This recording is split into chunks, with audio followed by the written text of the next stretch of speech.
¿A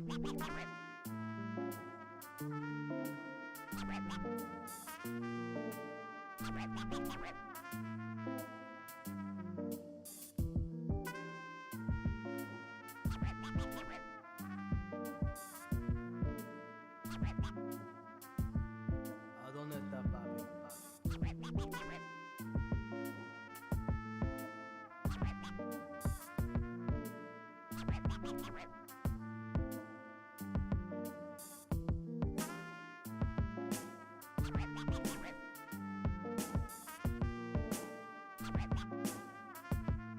¿A dónde está papi?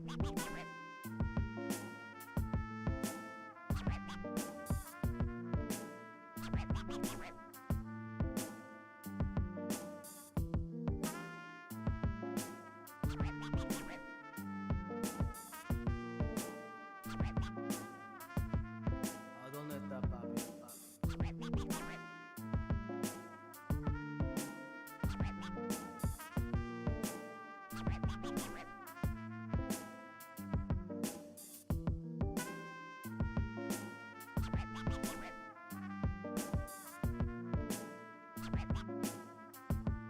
¿A dónde está papi?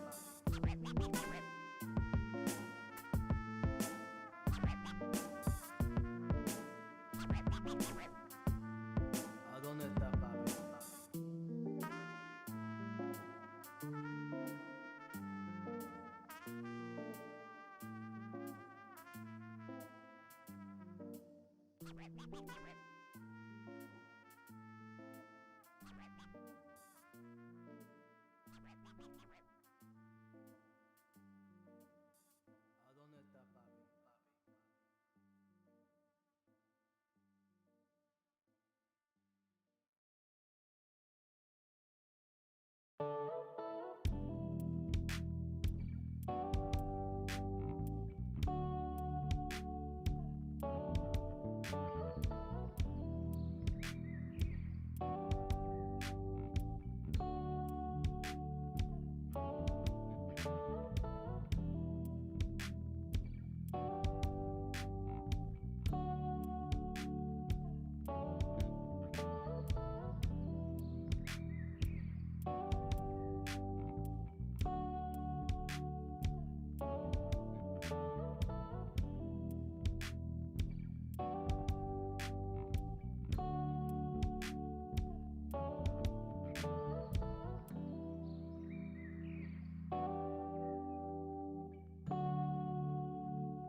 Welcome to the Wednesday stream. I hope everyone's having an awesome Wednesday morning. Hey Astro, how's it going? Please keep speaking truth to power in the seriously hard of thinking. Well, we can only try, right? Hey James Napper, how's it going? Whose dab emote is that?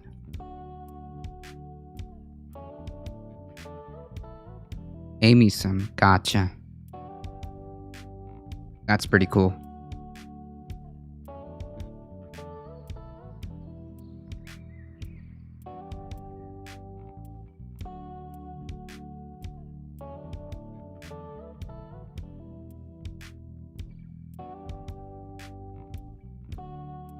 Who also has the kitty. Is that a cat or a dog? That looks like a dog. Not sure.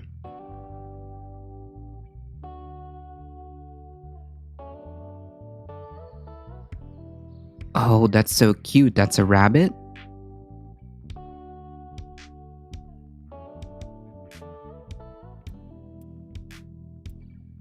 That's so cute.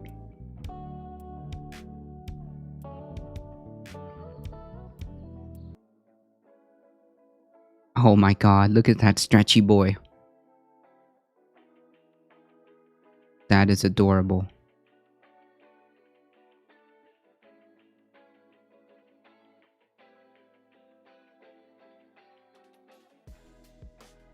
That is adorable. stretchy boy.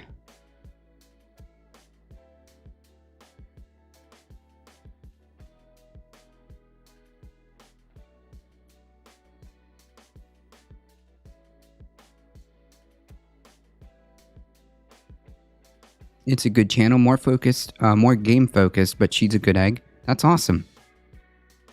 That is pretty good. One day I'm gonna get to adding animated emotes in the form of GIFs, or yeah, in the form of GIFs. The correct pronunciation is GIFs.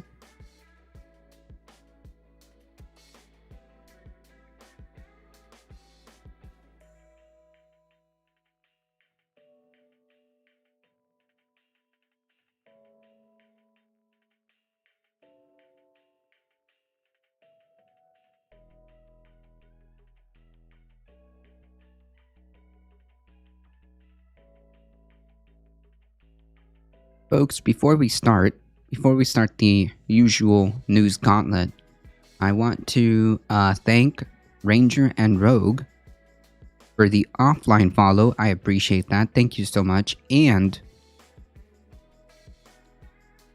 I believe it may have been yesterday, but you know, we're all in different time zones, so it's kind of. Also, I'm not on Twitter as much, so it came to my attention that I believe this was yesterday, but either way, it came to my attention that it's Tina 2's birthday. So first and foremost, everybody go to twitch.tv/Tina_2 and go show some support. And number 2, happy birthday.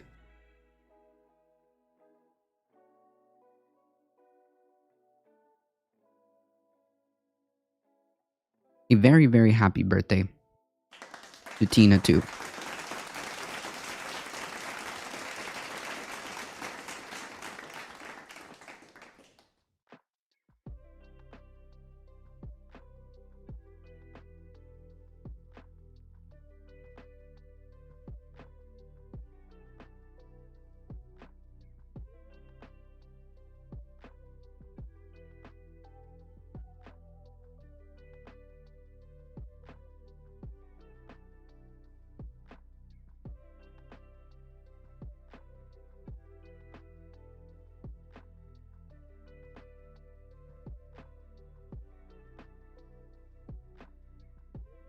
Alright folks, we've got plenty of headlines to go through and a little bit of a mixed bag today. Let me just do one thing here.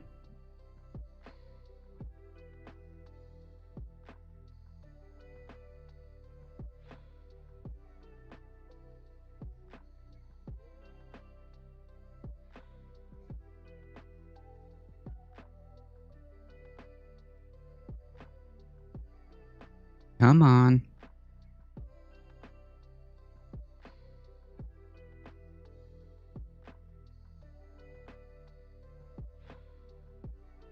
Okay, I think we got everything going here.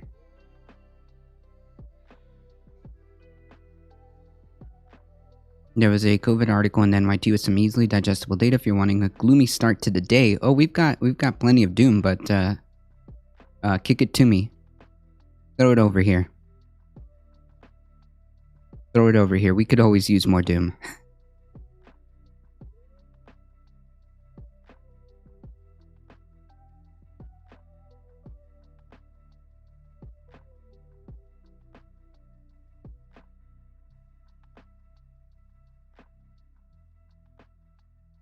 It's quite long. Okay, we'll see what we can do. Let me see here. Okay.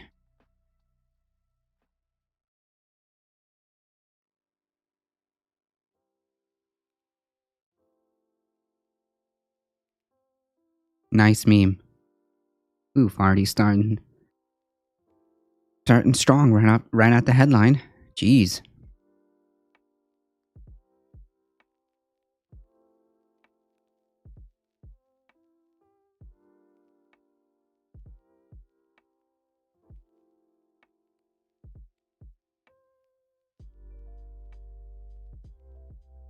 The US has far higher COVID death rates than any other. The US has far higher COVID death rate That's kind of weird phrasing, right? The U.S. has far higher COVID death rate than other wealthy countries. It's a bit of an awkward wording, right? The U.S. has a far higher COVID death rate than other wealthy countries. That sounds a little bit better. Sorry to say, I'm in the UK. We have plenty of crap going down here too. That's true. 2 years into the pandemic, and the coronavirus is killing Americans at a far higher rate than people in other wealthy nations, a sobering distinction to bear as the country charts a course to the next stage of the pandemic. Good memes.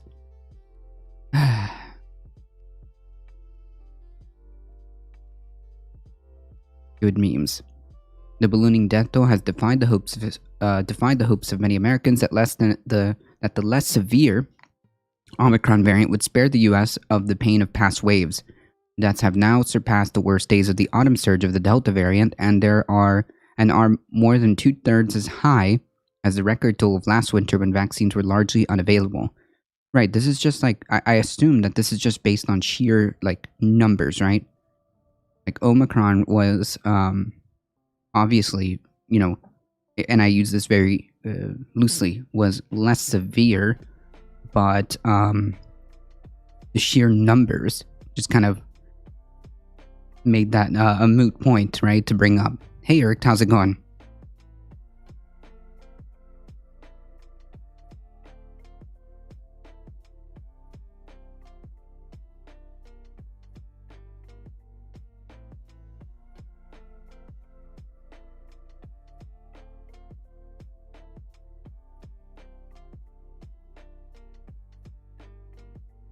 With American lawmakers desperate to turn the page on the pandemic, as some European leaders have already begun to, the number of dead has clouded a sense of optimism even as Omicron cases recede, and it has laid bare weakness in the country's response, or lack thereof, right? I mean, this has been botched from the very beginning.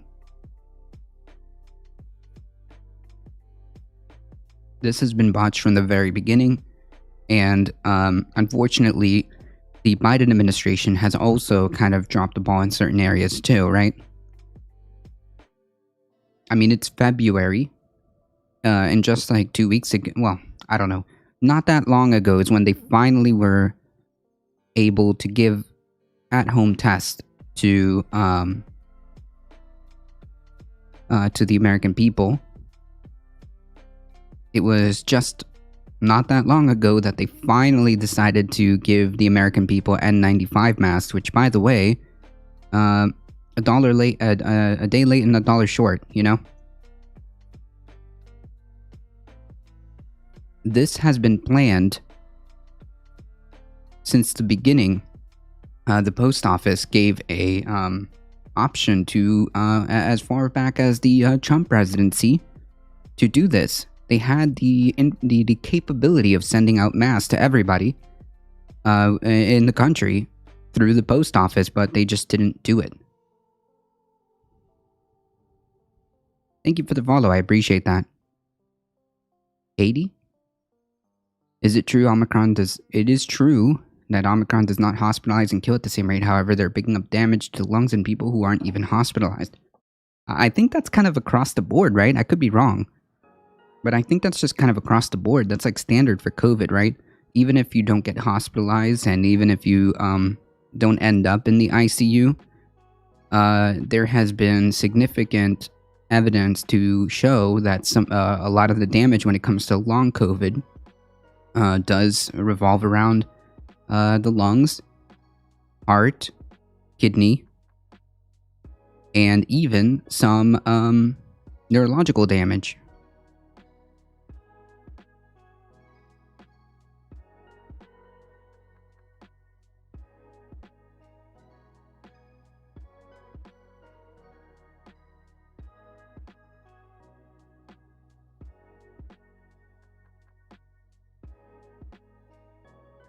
But you are correct that the Omicron variant is less severe. But the sheer numbers kind of just make that point kind of moot, right? I have seen a mask. Wow. So the post office had the ability to do this back in the Trump administration, and they did not take action. And the Biden administration decided to wait months. I feel the less obvious damage will raise its ugly head in years to come. I have a feeling that you are correct, Astro. I have a feeling that the real damage won't be seen, especially when it comes to long COVID, won't be seen till later down the road, right? And this does have an effect on our health, well, here in the United States. It does have an effect on our healthcare system, right? Oh, I haven't seen a mask. Oof. Yikes.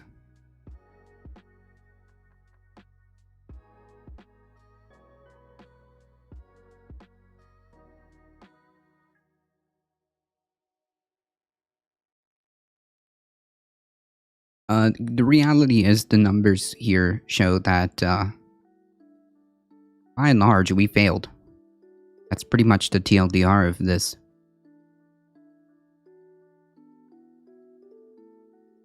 Death rates are so high in the States, eye-watering high, said Devi Sridhar, the head of Global Public Health Program at the University of Edinburgh in Scotland, who has supported loosening coronavirus rules in part of Britain. The US is lagging. Yeah, we also don't have like any semblance of a healthcare system, right? It may even shorten the lifespan of people who contracted the disease. That is correct. In terms of like long COVID, that is correct. I believe there have been some preliminary studies showing that might be the case, yes.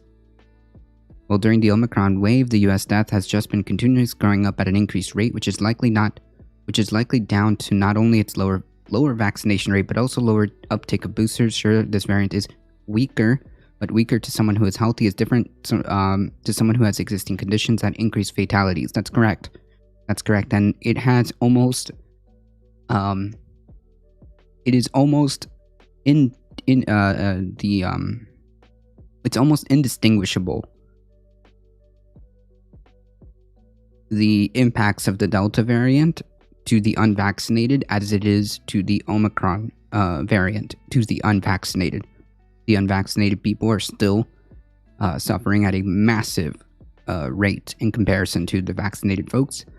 They are the ones who are overwhelmingly being hospitalized, who are overwhelmingly suffering long COVID, who are overwhelmingly stuck in the hospital, even if they don't end up in the ICU, and overwhelmingly part of the death count. In this article, they'll show you, for example, how many of the US is over 65, but also how many over 65 are obese. A very important distinction, right? Because obesity, especially with COVID, is a very, very, very important comorbidity, right? Or significant factor, pre-existing condition, whatever you want to call it. You can lead a horse to water, but you cannot make idiots get vaccinated. True. It seems to be the case.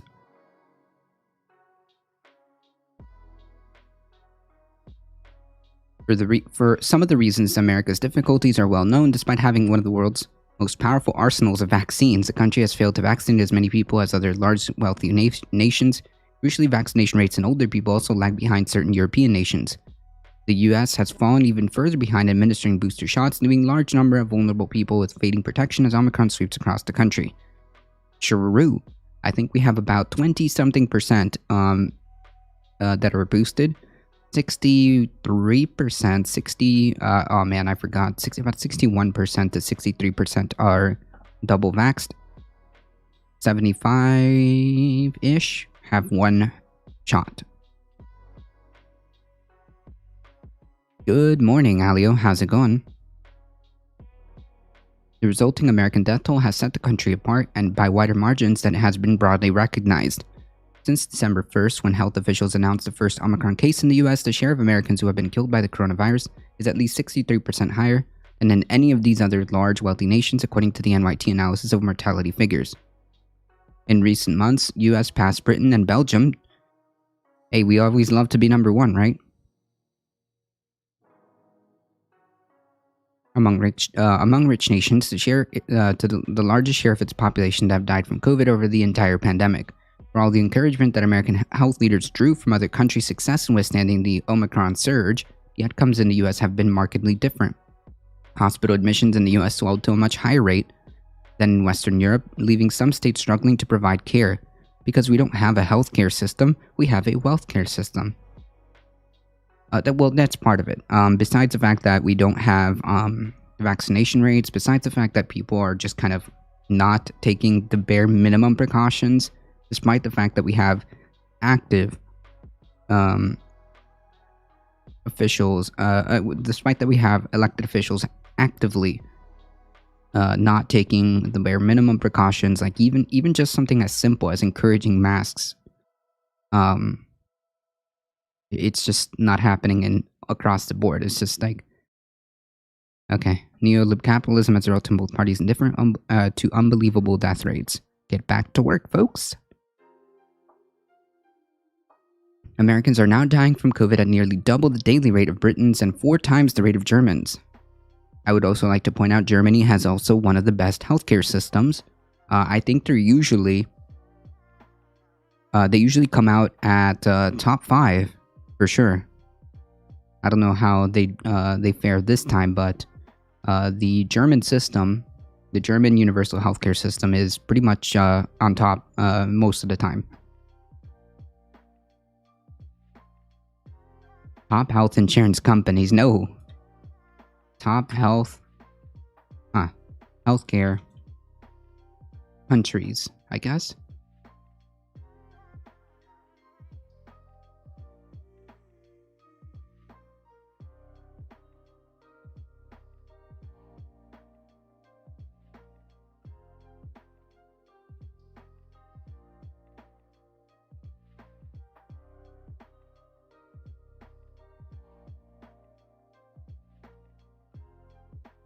Oh, well, never mind. Fake news, folks. Germany has fallen to number 8 in top healthcare countries in the world in 2022.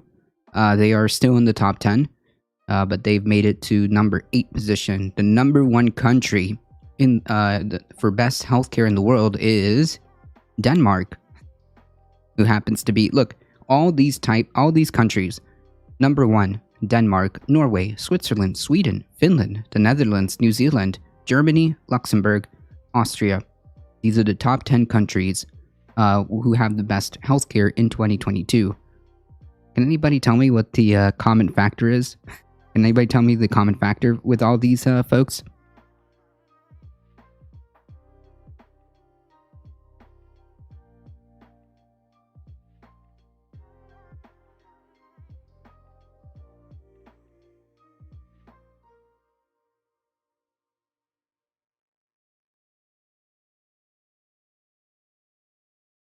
The common denominator is that they're all universal healthcare systems. We don't even break the top 10. We don't even break the top 20. The United States doesn't even break the top 20.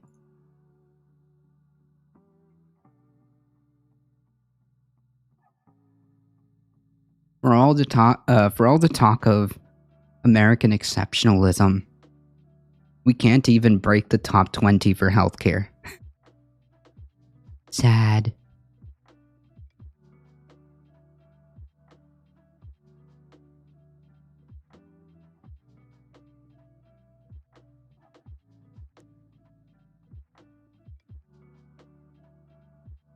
I was gonna say that, but everyone but us has universal healthcare. Hey, Hambliss, how's it going? Yeah, basically the common denominator is that yes, universal healthcare consistently ranks the top 5, top 10.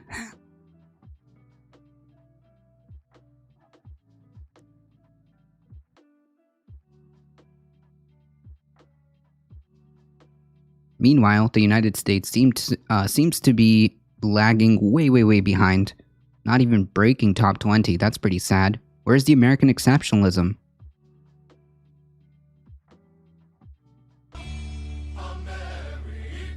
Where's this? Where's this attitude when we try to talk about providing healthcare to our citizens, where's this attitude when we want to have like universal college? Where's this attitude when we want to make sure that there's like no homeless people? Jesus.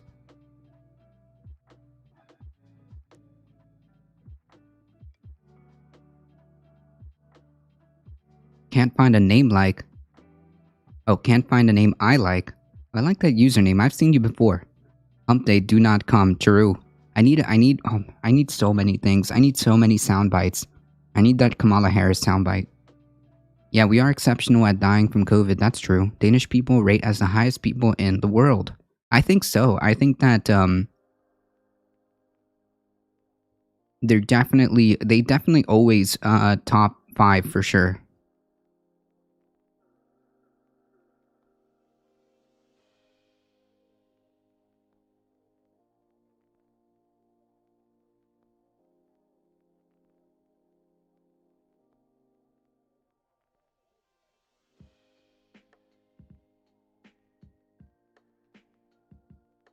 Oh, in 2021, top 7 happiest countries in the world. Finland is number 1, followed by Denmark, Switzerland, Iceland, the Netherlands, Norway, Sweden.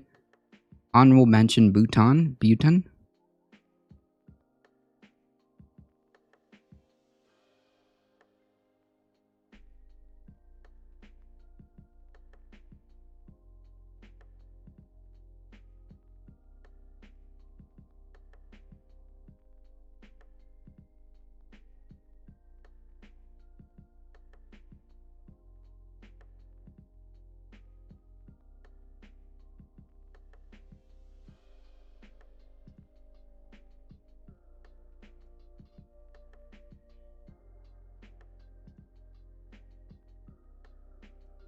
Yes, I'm usually on many, I'm on many usually leftist channels. Well, welcome. Howdy. Denmark puts its people first in everything. What a concept. That's an interesting concept. Podcast misinformation, the GOP, Trump and MAGA help disinformation. More people should be sick. Well, it depends on how you look at it, I guess. Yeah, that's true. That's true. I guess. But generally speaking, I mean,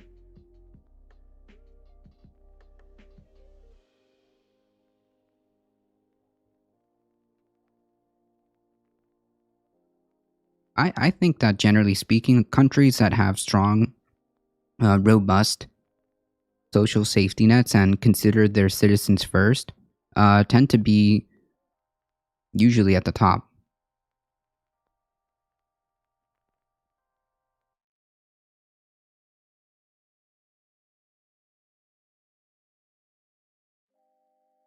Yeah, I mean, every American and anyone working in an American business should have access to free healthcare that would boost the health of the world in so many ways, regardless of the fallout. Well, there wouldn't be any fallout. Like, it would be overwhelmingly positive, in my opinion, based on literally every sense of the word. There's a lot more pros than cons to universal healthcare, to single-payer systems.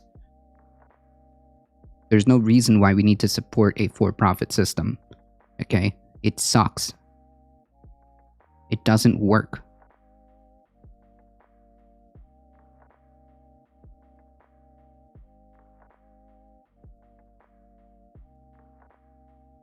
I have yet to see a good, legitimate reason. I have yet to see a good, legitimate reason to support a single-payer universal healthcare system, anything remotely close to that. I have yet to see a good reason to not have one.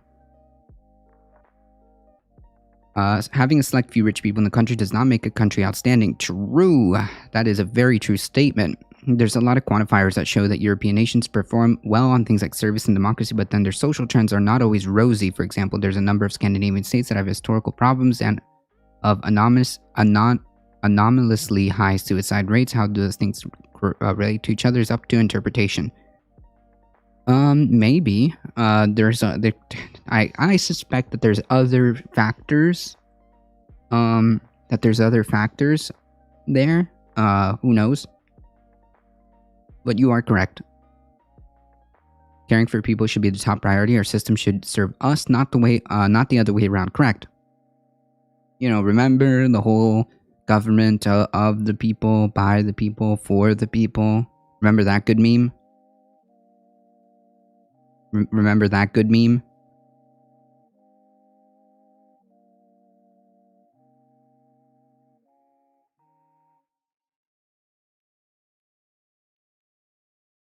It turns out there was an asterisk to that. The asterisk is for rich people.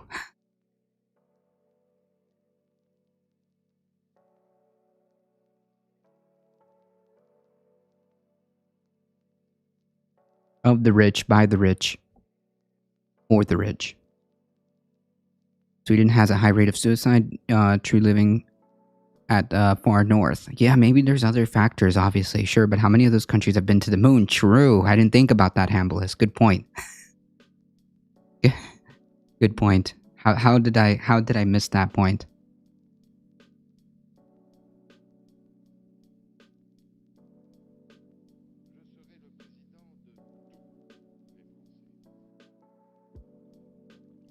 Americans are now dying from COVID at nearly double the daily rate of Britons and 4 times the rate of Germans. The only large European countries to exceed America's COVID death rate in this winter have been Russia, Ukraine, Poland, Greece, and the Czech Republic, poor nations where the best COVID treatments are relatively scarce. The US stands out as having a relatively high fatality rate, said Joseph Dieleman, associate professor of University of Washington, who has compared COVID outcomes globally. There has been more loss than anyone wanted or anticipated. Well, it turns out that our government officials have largely failed. As deadly as the Omicron wave has been, the situation in the US is far better than it would have been without the vaccines. Well, yeah, no kidding. The Omicron variant has also caused less serious illness than Delta, even though it has led to staggering case numbers. Together, vaccines and the less lethal nature of Omicron infections have significantly reduced the share of people with COVID who are being hospitalized and dying during this wave. In Western Europe, those factors have resulted in more manageable waves. Deaths in Britain, for example, are 1/5 of last winter's peak, and hospital admissions are roughly as high. But not so in the United States. A record number of Americans with highly contagious variant have filled up hospitals in recent weeks, and the average death toll is still about 2,500 a day, which tells me there must be another factor and another asterisk to that factor.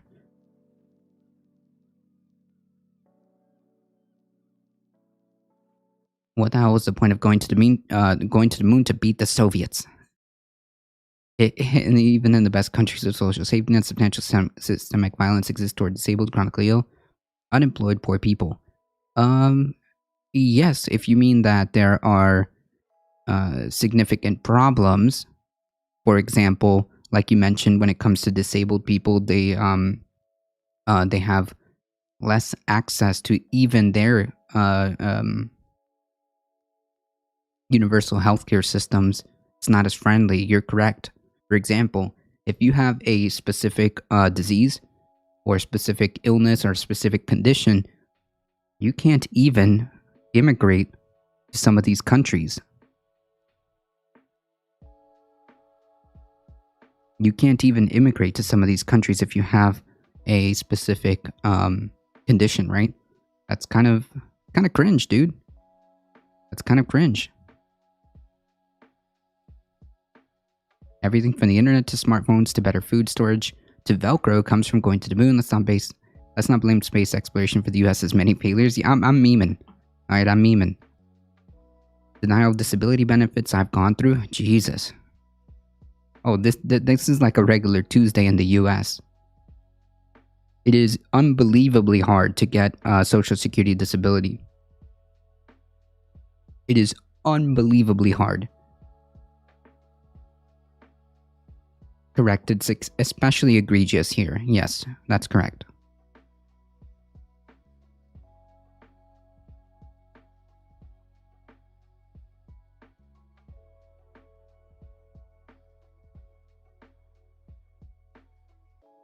Chief among the reasons is the country's faltering efforts to vaccinate its most vulnerable people at the levels achieved by more successful European countries. 12% of Americans 65 and over have not received either 2 shots. What? Okay. Have not received either 2 shots of a Moderna or Pfizer vaccine or one Johnson and Johnson, which the CDC considered fully vaccinated according to the agency's statistics. Inconsistencies in the CDC counts makes it difficult to know the precise figure, but we can estimate. And 43% of 65 and over have not received a booster shot, even the most fully vaccinated. Among the fully vaccinated, the lack of boosters leave tens of millions in waiting protection, some of them many months past the peak of level immunity afforded by their second shot. In England, by contrast, only 4% of the people 65 and over have not been fully vaccinated, and 9% do not have a booster shot. It's not just vaccination, it's the recency of vaccines, it's whether or not people have been boosted, and also whether or not people have been infected in the past. Correct, said Lauren Myers, the director of University of Texas at Austin's COVID Modeling Consortium. Jesus, imagine being in charge of making these models. Yikes.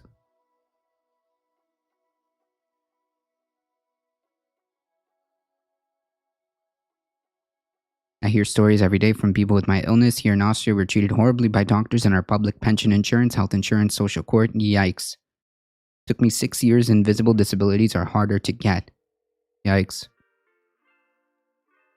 Solar cell technology, also derived from space program. True.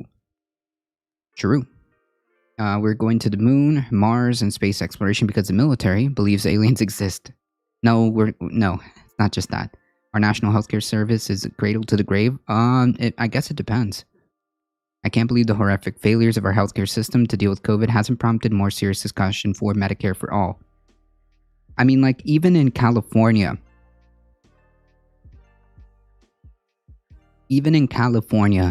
they were not able to put some type of universal system. It is so hard to convince people that healthcare should just be in this country. It is so hard to convince people that it is beneficial to you to have healthcare in this country. It's just unbelievable to me that even in California, it is so difficult to just convince people hey, maybe healthcare is good, Jesus.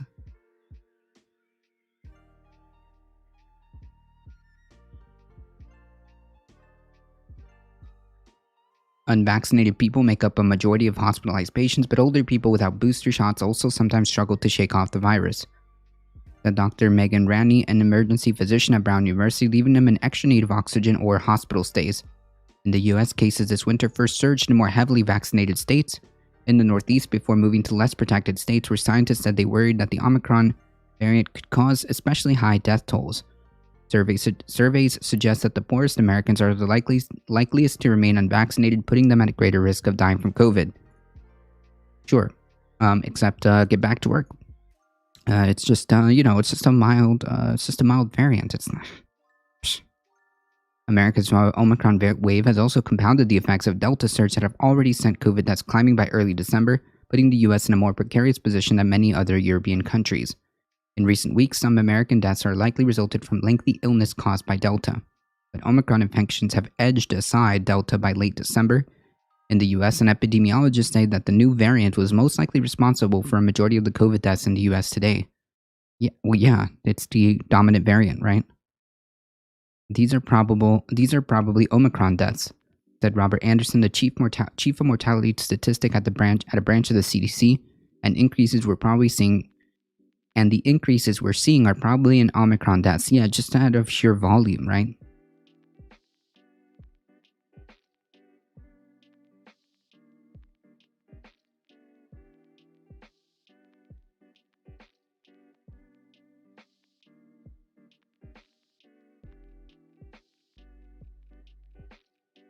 That is horrifying. Can't find a name I like. That is horrifying. That is horrifying.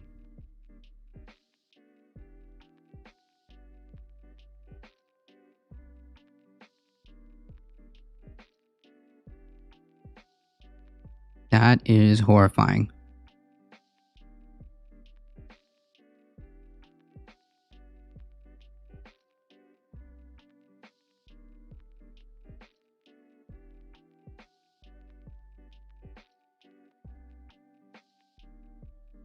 Still, in the US, problems started well before Omicron. Scientists said Americans began dying from COVID at higher rates than people in Western Europe and European countries, starting in the summer after the US had fallen behind on vaccinations.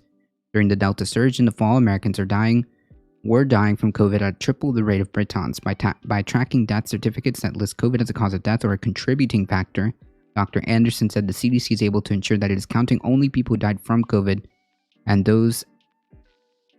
not those who might have incidentally tested positive before dying for unrelated reasons.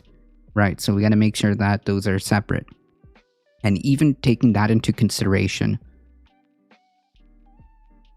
the numbers still look pretty bad.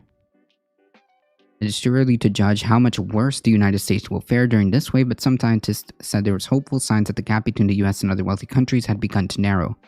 As Delta and now Omicron have hammered the US, they said so many people have become sick and those who survived are emerging with a certain amount of immunity from their past infections.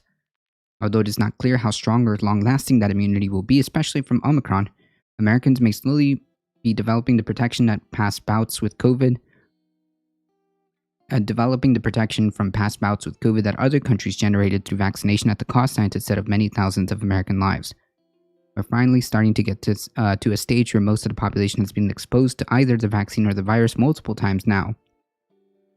Dr. David Dowdy, an epidemiologist at the Johns Hopkins Bloomberg School of Public Health, referring to the American and European death rates, he continued, I think we're now likely to start seeing things to be more synchronized going forward.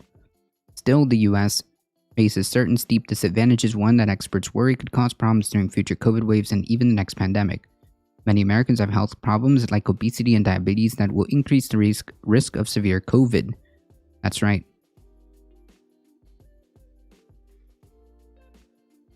Wow.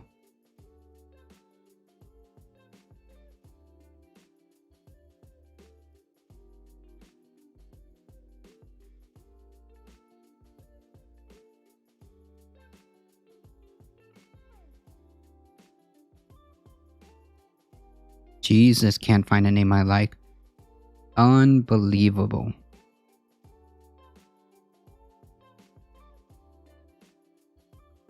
That is criminal. That is criminal.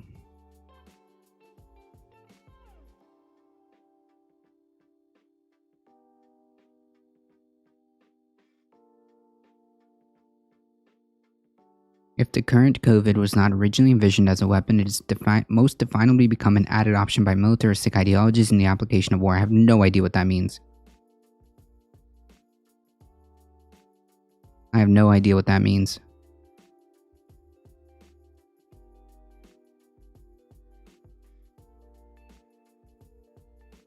Share of the population not fully vaccinated, the US leads the way, of course, US number 1. Share of population of 65 and older. Share of adult population with obesity. We lead the way by a good margin, too.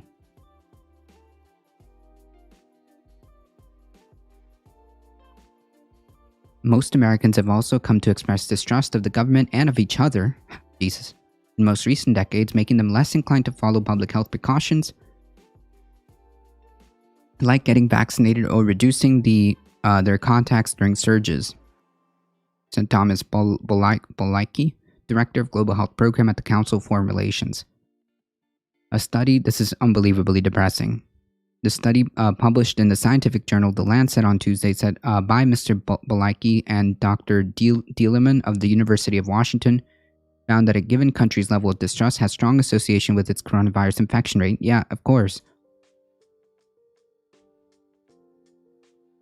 What our study suggests is that when you have a novel contagious virus, the best way for government to protect its citizens is to convince its citizens to protect themselves. While infection remains high in many states, scientists said that some deaths could still be averted by people taking precautions around older and more vulnerable Americans, like testing themselves and wearing masks. The toll from future waves will depend on what other variants emerge, and scientists said as well as what level of death Americans decide is tolerable. Jesus Christ. Howdy, howdy.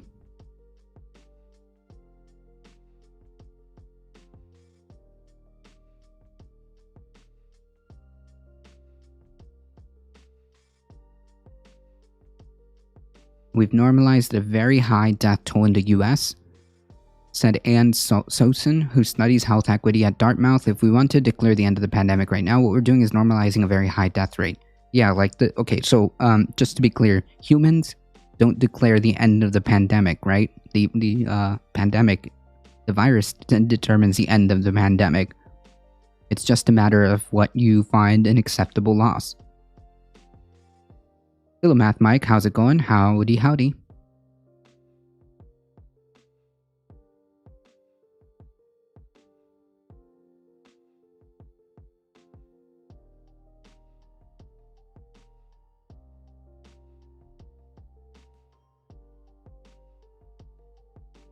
Oh, come on. This is boring.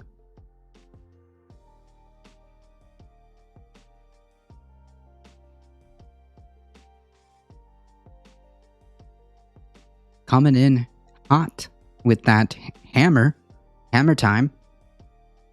Come on, come at me with something more. Oh, that's even worse. You're Canadian. Get out of here. Good memes. Canadians for freedom. Canadians for freedom.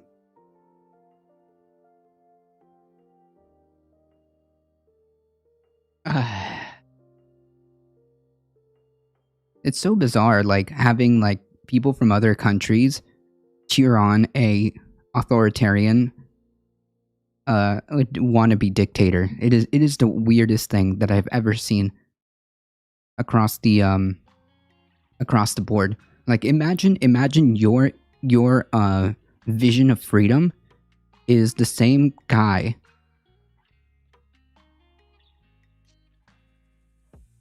is the same your cry to freedom, your rally to freedom is a guy who undermines democracy, who consistently lies, who has built an entire career on conning people, who continues to shake the very semblance of democratic institutions. And that's your rally to freedom? That's your guy? That's the guy you rally behind?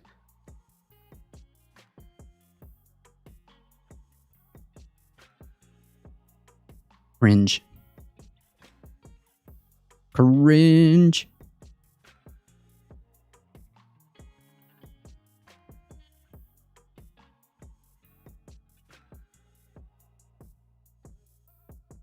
The only guy you rally to is a authoritarian under the name of freedom. Think about that. Does that not kind of make you think? Does that not kind of like make you want to step back and say, wait a minute, hold on. Wait, the same guy that continues to say like MAGA, make America great again or whatever nonsense. Oh, he's 100% authoritarian. 100%. That is just 100% true. He is authoritarian because he absolutely wants power to himself.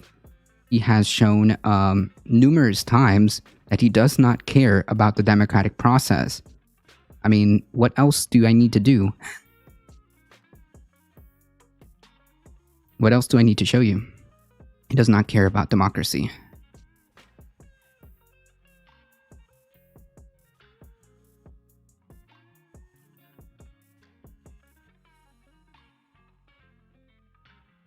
That's true. That's a good point, Hamlet. There was a lot of people praising Germany and Hitler in the lead up to World War II. That's true, even including here.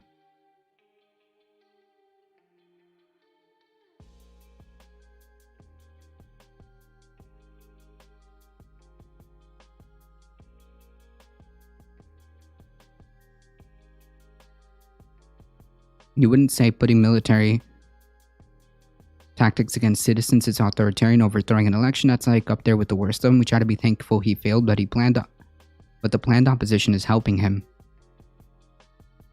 Well, I don't know about helping, but certainly not doing anything about it. Kind of like dilly-dallying, right?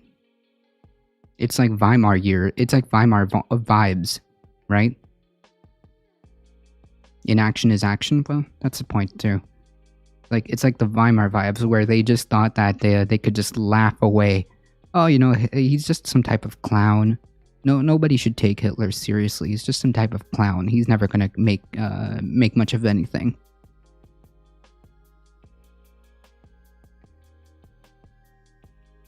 Why would anybody take Trump seriously? He's just some type of clown.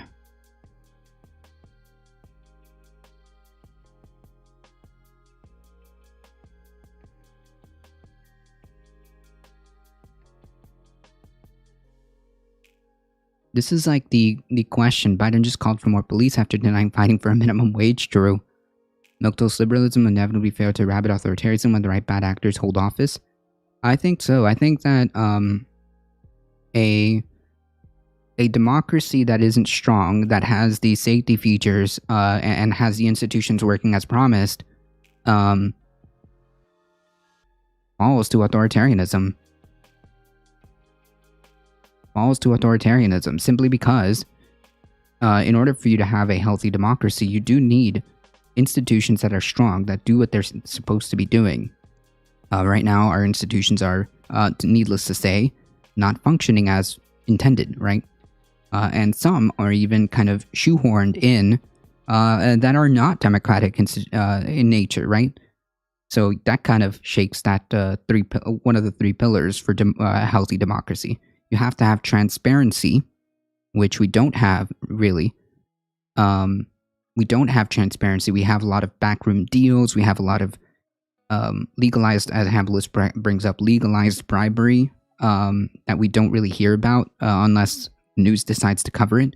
We have a lot of inter-party dealings that happen behind the scenes that we don't know about. There's a lot of bills that sometimes get passed in the middle of the night. Like all of a sudden, they say like, oh yeah, look, by the way, we passed this bill yesterday. Like, wait, what? What's in the bill? How do we know about this? And of course, the third pillar is inclusion, right? You have to participate. Inclusivity is the third part. You have to participate. When a population has become so apathetic, that's when it starts to get worrying, right? When enough of the population decides that, well, I can't do anything about it, or nothing's happening anyways, I can't do anything about it, that's exactly how authoritarians are able to do what they want.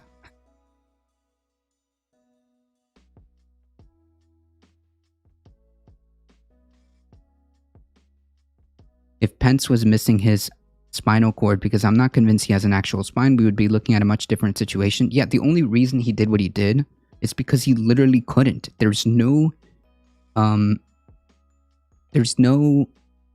procedure, there's no norm, there's no law, there's no nothing that he could have done in that situation. That's the only reason, right? Because even if he did decide to say like, well, I'm not going to count these votes, he can't do that, right? It doesn't change the fact that the election was ran the way it was.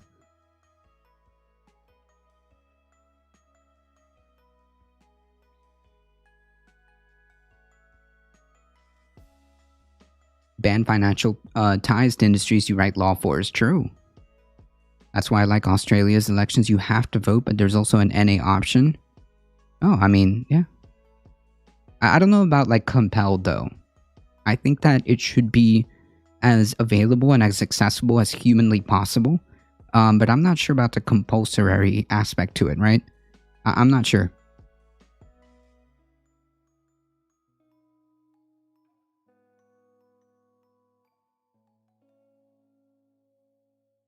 I'm not sure about compulsory because like I don't like that. But certainly it should be as easy, accessible as like voting should be the most easiest thing to do. I would contend that authoritarianism cannot take hold until a certain amount of the population demand it. People often tiptoe into it with things like supporting executive aggrandizement. Yeah, certainly. But certainly the apathy of a population could also pave the way, right? I mean, like, think about it. In like the Weimar years, people just were apathetic. Their government failed them, right? Their government failed them. I should be a benevolent dictator of the world and make all good things legal. Yes, I will be the benevolent one. Then what will happen in 2024 if Then what will happen in 2024 if Trump runs again? If he wins, we get 4 more years of chaos. How do we survive? Well, I believe that first of all, welcome Lee Spanner. I believe that if Trump runs and they run somebody like Biden, if they run somebody like Biden or Kamala Harris, they will lose. The Democratic Party will lose. So I think Trump's rhetoric during his tenure was definitely authoritarian in nature, but I also think supporting Supreme Court packing is the same thing. I don't know if I would equivocate that, but I also don't agree that I just don't see the feasibility of Supreme Court packing, because then it starts to become a unironic slippery slope, and I just don't see it. And furthermore, while it was a talking point, I don't believe that the Democratic Party as a whole really supports that idea, right? I'm not sure you can force people to care about politics. You should rather give people political education, teach them how it affects them in school. Yeah, we used to have a class called civics. We used to have a class that taught us how the political system works, how government works. Yeah, I think that they should bring back civics, and I think that they should bring back media literacy and critical thinking as like 4 tenets for education in high school. Maybe even middle school. Start in middle school to high school. Have courses that focus on civics and civics, critical thinking, and media literacy.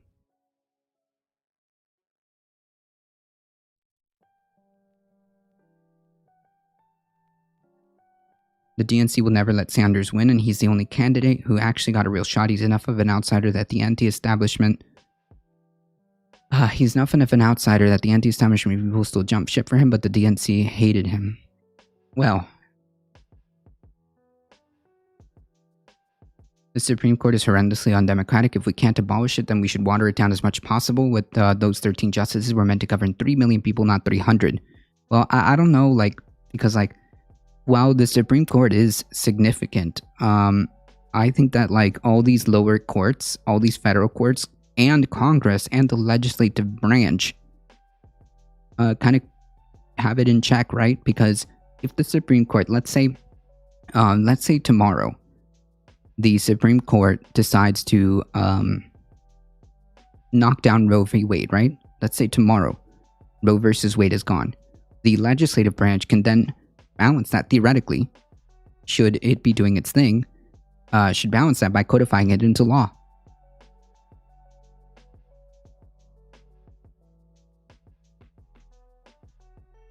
I wouldn't say in the Weimar year the populace was apathetic about politics. We had between 77% to 82% voter turnout.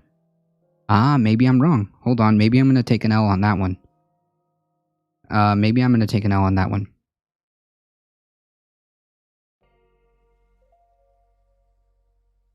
It still makes me sad and salty how the Dems rejected him. Unfortunately, he's not going to be president. Most likely, that train left the station. Oh yeah, 100%. 100%.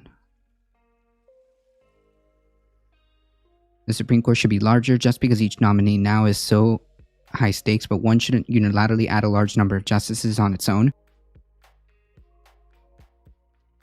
Who decides that? I think Congress does, right? Who decides that? Isn't Congress the one that sets the amount of justices? Kinetic pause. You seem to be very knowledgeable about this.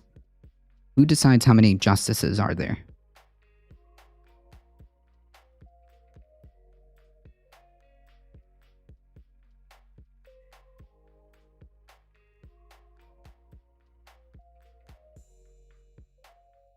I would also argue that because of the Supreme Court, we've had advances in society too. So it just depends. I mean, if the institution works as intended, then it's fine, right? The problem starts to happen when you have activist justices when you start to have a partisan skew in the courts, when you start seeing justices act in a certain manner that kind of becomes problematic, right? Then the institution is broken and therefore violates one of the three core tenets of democracy, right? Then my three core tenets. If an institution doesn't function as intended, that is a offense against the three tenets, and therefore it's not working.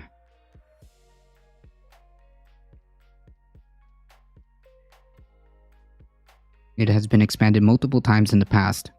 True. I'm just worried that while I can see the benefits and even arguments, even good logical reasons to expand the Supreme Court, I'm just afraid that, remember folks, the midterms don't look very good. Okay? What happens when it swings the other way? What happens when it swings the other way?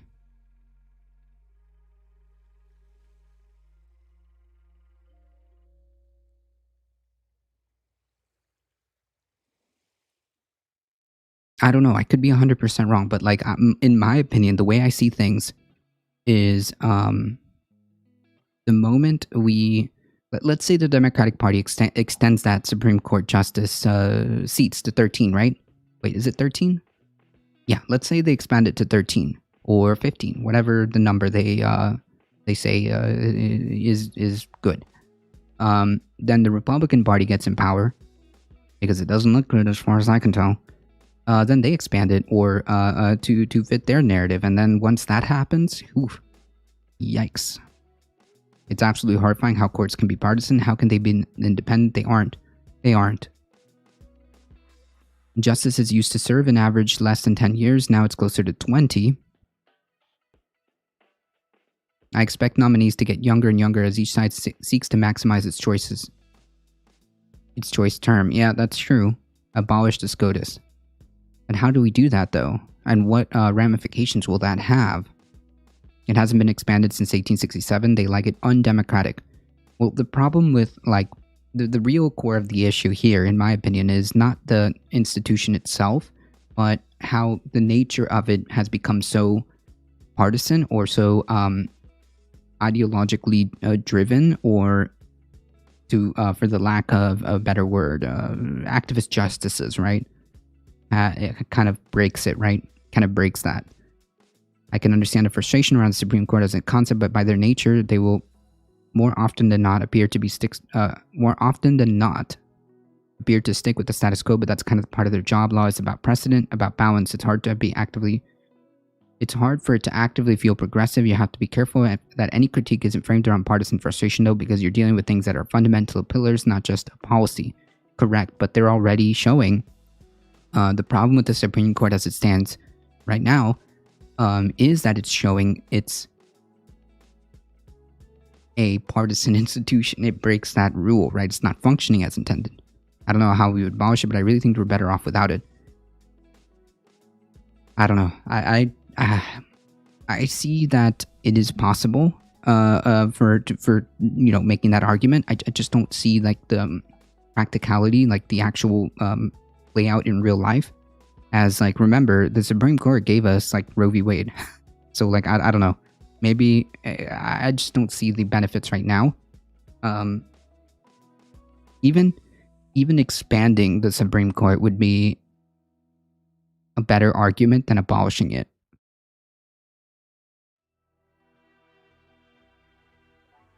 Even expanding the Supreme Court would be more preferable than to like abolish like the Supreme Court, right?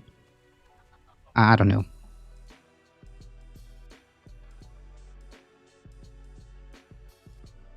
That's right, Skidded Deer. You're also, yeah, that's true. You're right. No, you're right. You're right.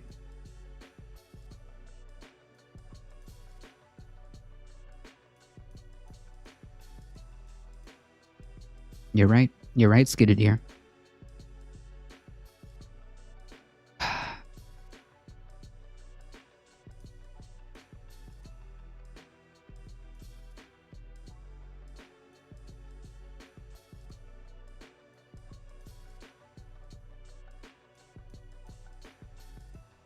Obviously, I'm talking about the principle, not as it operates just now.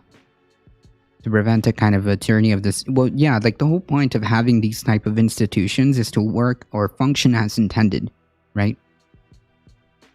The precedence of the Supreme Court is vastly overstated. Stare decisis is routinely overturned by the Supreme Court. That's why Roe v. Wade has been effectively neutered over the last 4 years by SCOTUS decisions. True.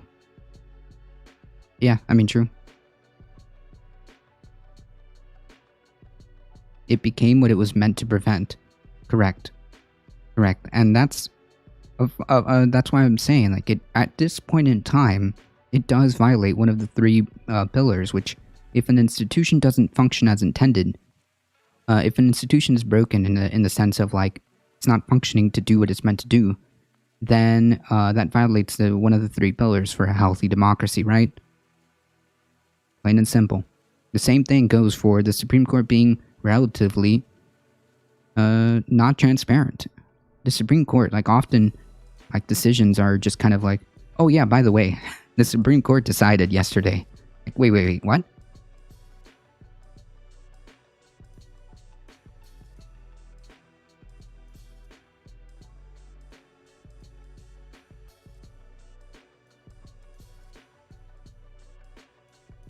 Like, tomorrow we could wake up and be like, oh yeah, by the way, this, like, did anybody, like, was anybody really that aware when, for example, Citizens United was a thing?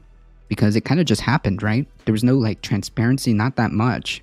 Not that I'm aware of. It kind of just happened.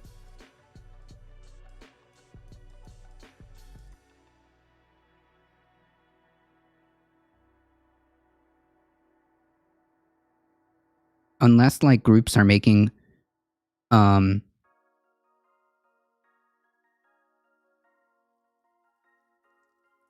activist groups are making a big brouhaha about it, generally speaking, we kind of just wake up to that decision.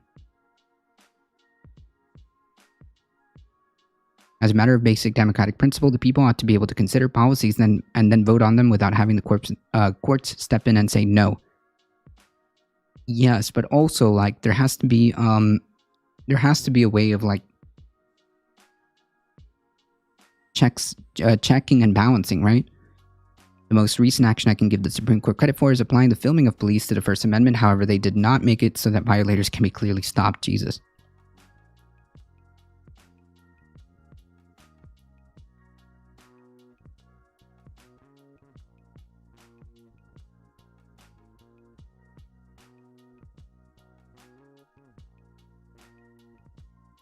Right, James Napper. That's why I said we have to have a way of, like, balancing that, right? Because, like you said, if there was a universal decision, what if there was a massive propaganda movement? What if there was a massive propaganda movement to ban X people, right? Or what if there was a massive propaganda movement that says, okay, we need to do some horrible stuff, and people agree with it, and people vote on it? No.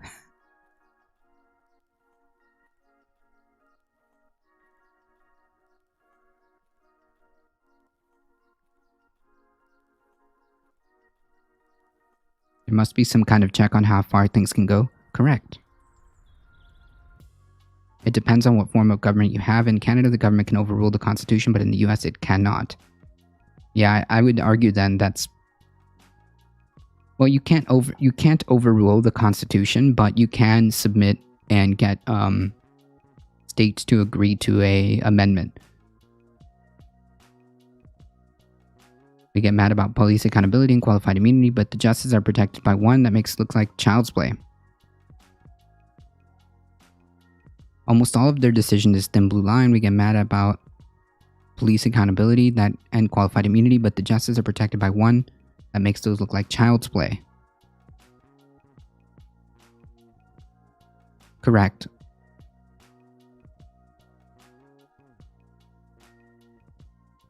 Right, they ruled that it's not the was it the actual Supreme Court that ruled that in that same case about qualified immunity, Was that the Supreme Court that ruled that it was actually not the police officer's duty to protect?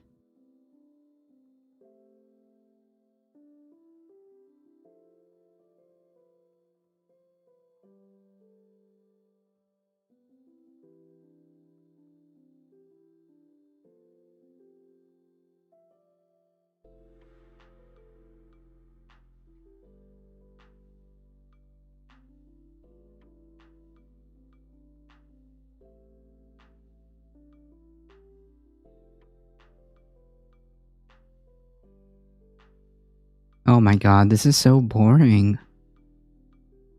Copy pasta all over the place? Come on. Get some other routine. Get some other routine.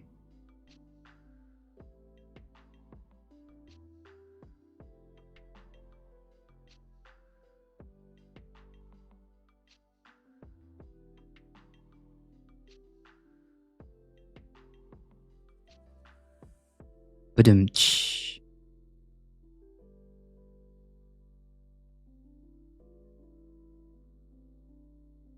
Like, it's not even like a good copy pasta either, right? It's not even a good copy pasta. It's not even a good copy pasta.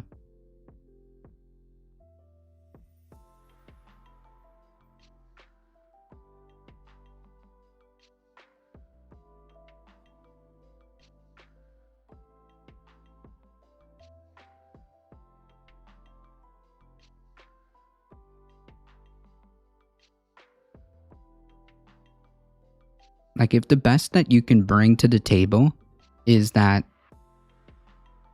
Samuel Cedar was owned by Tinkle, then at least provide some type of argument to make that case.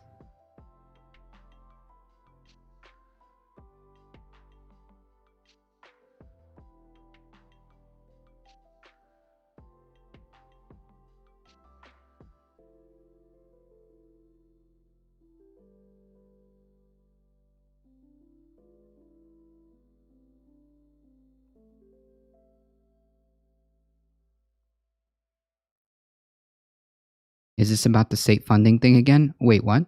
I'm lost.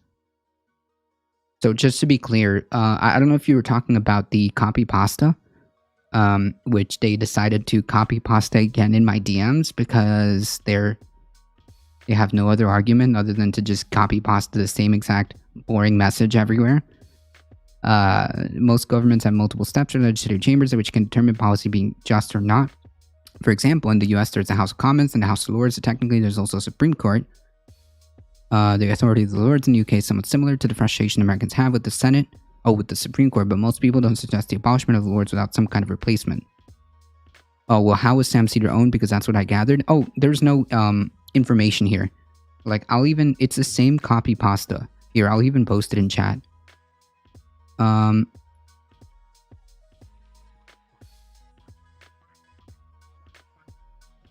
This is the same copy pasta that gets sent over. There you go. In case you want it. It's the same thing. It's the same thing. There's no argument as to how or why. It's just I've never seen a more thorough evisceration of my life in this debate. Jackson obliterated Sam Cedar, bewildered by the arguments of the great Hinkle. Never mind his arguments. The great Tinkle. Jackson from the dive continues to show a superior understanding of the fundamental problems of American politics and demonstrating the correctness of his idea. This is like a word salad with absolutely nothing in here, right? This is like borderline, like this is the exact same how do I say this strategy that Jordan this literally could be this is the exact same strategy Jordan Peterson uses, right? There's a lot of words here, but none of this means anything. The dive continues to show a superior understanding of the fundamental problems of American politics. What fundamental problems? And demonstrating the correctness of his ideals. What ideals? Jackson is the only hope of humanity. The only hope. Remember, the one person Tinkle is the only hope for humanity to overcome the Mansion menace. As if, like, okay. Behold the celestial debating superpowers of the great Tinkle. True. I think it has to do with state funding. No, this argument was about the squad not being held to account or whatever. Honestly, it was a useless, fruitless conversation. Jackson Tinkle has no idea what he's talking about. And he clearly demonstrates no knowledge about how our system works, period. Who was that guy that debated? Sam, was he a streamer? Oh, you mean like the Sam Cedar's people labeled it as a Jimmy Dore fan. I don't know if he's a Jimmy Dore fan or not. But it's a tanky. It's like the same. He's a Haas or infrared clone, basically. That's it. He's just some tanky, like the meme. What's the word? Stereotype. The meme stereotype of a tanky attempting to debate someone who has decades of experience in politics.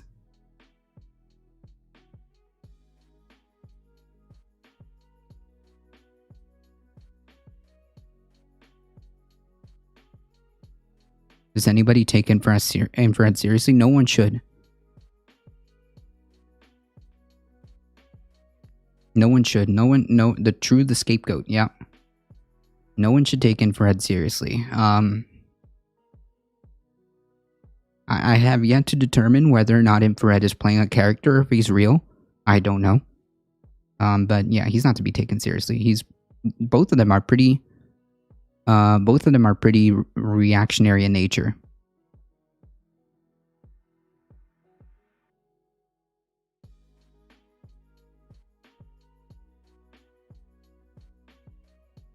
I find Doran Rogan to be entirely repulsive. Hey, Siscat, how's it going? I put them in with Moppin. Yeah, they're like spin-offs. Yeah.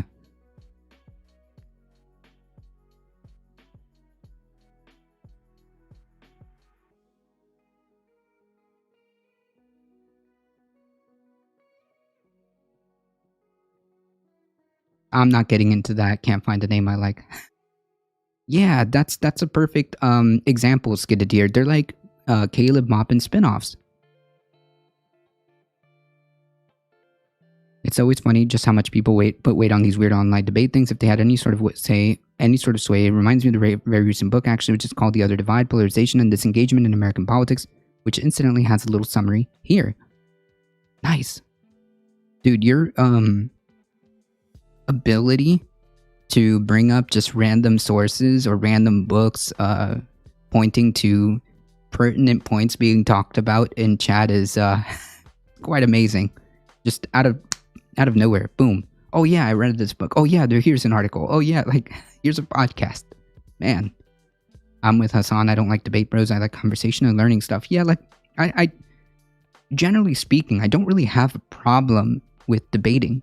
The problem is when we've become so. It's become to the point where it's not necessarily a debate, but it's more like a performance, or it's more for entertainment, and we kind of lose the fact that there are some serious, important subjects being talked about that get kind of just, for lack of a better word, commodified, right? That's the problem I have. Like, I don't necessarily have a problem with, like, debating as a concept. Like, there are good debates. Like, there are worthwhile conversations that are debates to be listened to. You know, an example would be the Foucault versus Chomsky debate, right? That was a real debate between ideas and, like, people, serious people talking about their philosophies.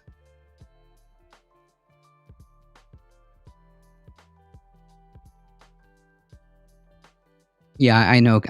The two-hole theory, I know.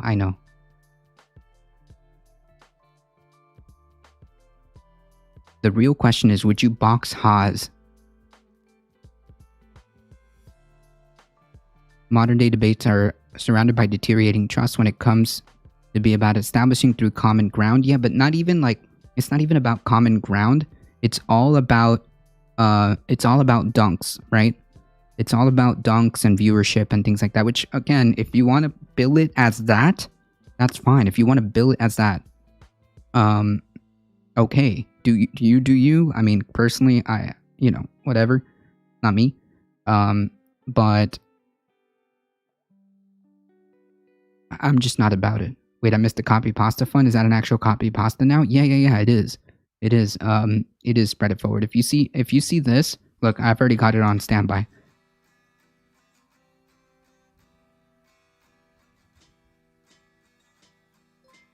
Claudia knows. Thank you for the follow. Appreciate that. Everyone wants to see Alpha destroyed by Omicron in a debate. That's the whole thing. True. Yeah, it's like trying to forget a 1 minute segment somewhere that can be shared on TikTok. True. I should make it a bot command. True. That's a good point.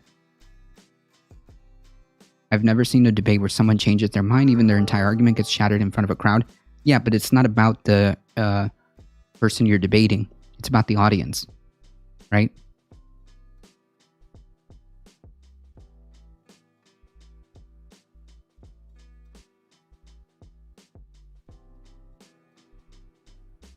And Shapiro owns Call. Yeah, exactly. Like when you get those type of like clickbaity kind of titles and things like that, like it's all about destroy X person. What are your thoughts on Sam Cedar and the Tinkle debate? Here, there you go.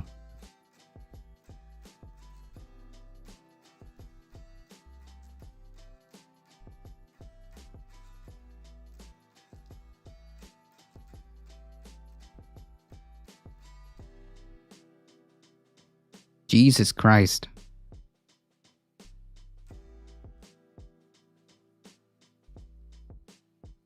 Jesus Christ.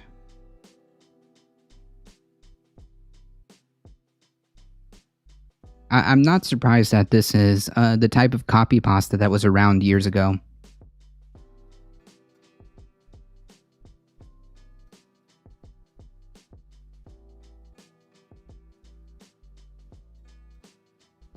I think it was rather unproductive. Just bringing it back down to earth. I think it was rather unproductive between like Jackson and Sam Cedar, because like Jackson Tinkle wasn't really like I don't think he was interested in a legitimate conversation. I think he had his talking points very well rehearsed, and he was mostly talking to his audience, right? He wasn't interested about whether or not like he was right or wrong. And even at some points in the debate, he was like, "Oh yeah, well, even if that's true, never mind, moving on." You know, he would do things something like that. Truly, a unproductive conversation. Did y'all see Ben Shapiro get destroyed? A bean? Okay. Get destroyed by children. I mean, like, it doesn't take that much thought process to kind of pick apart Ben's arguments, right?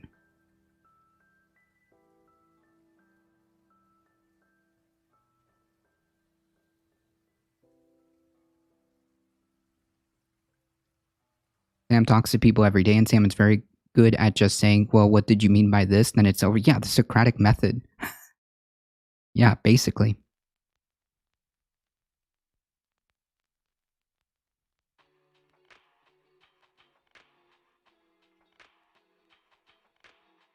It turns out that when you apply, like, let me rephrase that. Sam Cedar's strength when he has debates or conversations is giving the other person enough rope to hang themselves, basically.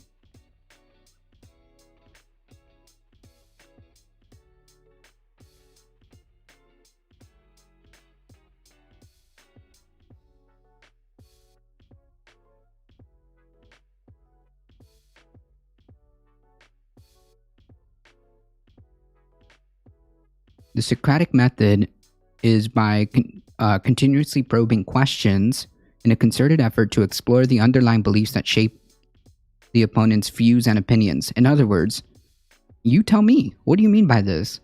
Oh, how does that work?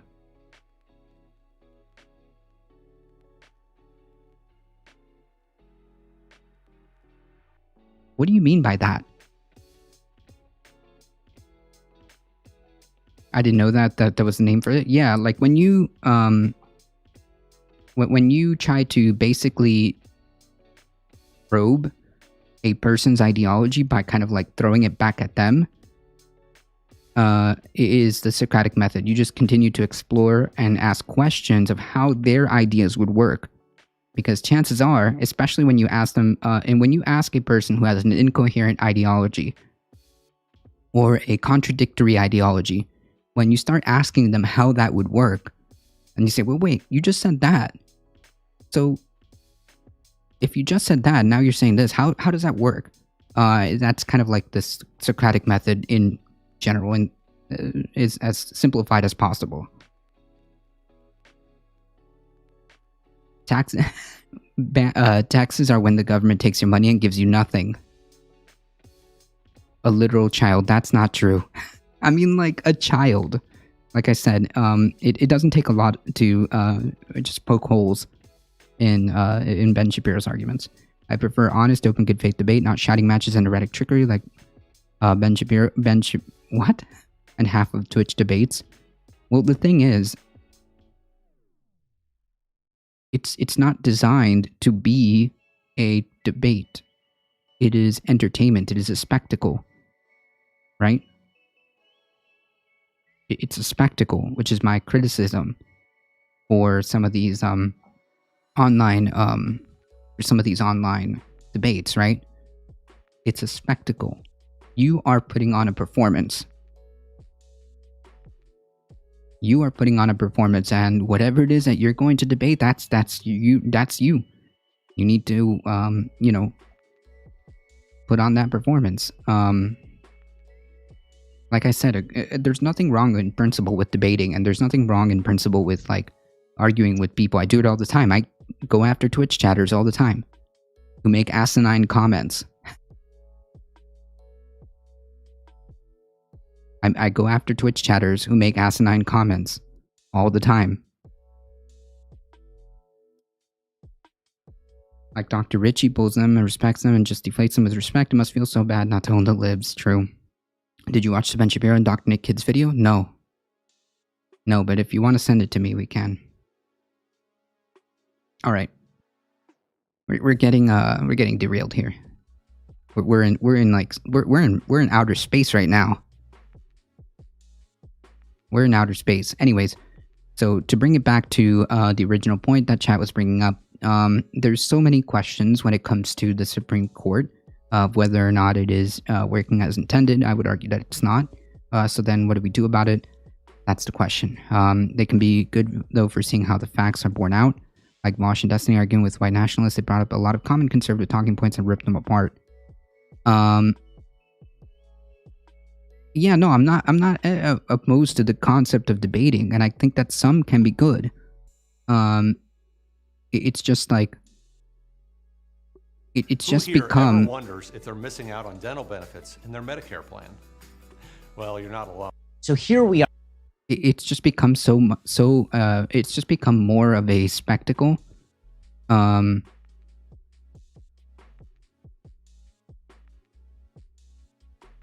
Rather than actually trying to get to the bottom of these ideas.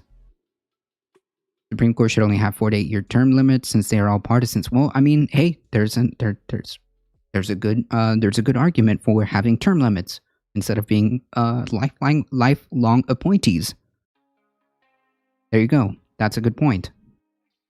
I thought it was interesting to have a far leftist perspective that is critical of the current leftist progressive agenda of small incremental steps, which, while I recognize may cater to more people's feelings, just isn't going to be left enough for my taste. I honestly feel uneasy about our future. The problem is, Reddit forward, we don't have a base. We don't have like a coherent ability to get enough people to then swerve where we want to go, right? That's the problem we're having. We don't have enough people to be able to kind of like create a critical mass and then say, okay, we've got a huge movement about I don't know, Medicare for all. We've got a massive movement. Let's go. We don't have that. Kids are literally smarter than these right-wing fingers if you take away their big vocabulary. True. I know it's like a hit or miss, Vosh. I know it's a hit or miss. He does a good job at hearing people out, but doesn't have it doesn't move common discourse. I mean, Vosh is Vosh. I don't know. Let's just say disappointing would be the word that I would use. The veil that they aren't partisan is that they want to suppress our representation for the purpose of exploitation. That's the design from its origin, maybe. Maybe you're right.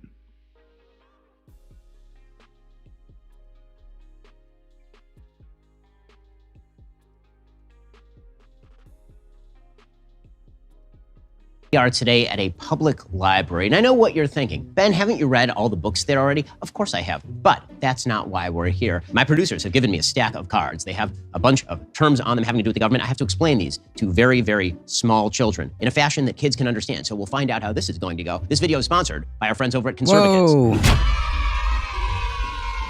Hey guys, how's it going? Wow, you're very well-behaved children. All right, so I'm supposed to teach you about things today. So get ready. Yay? Yay? I've seen my mom look at him on Facebook. She said he was a They very literally smart talk to anyone except actual leftists. Oh, True. now that I've met him. Because then their Freedom. ideas would be challenged. Freedom. Definition? Oh yeah, give me a definition. Go for it. America. Definition of freedom is America. Okay, that's actually okay. That's not what freedom means, but okay. America. Okay, so America. freedom is not the ability to do whatever you want. Freedom is the ability to make good choices and have those pay off. A lot of people kind of think that freedom is you get to do what you want. So if you want What? Wait.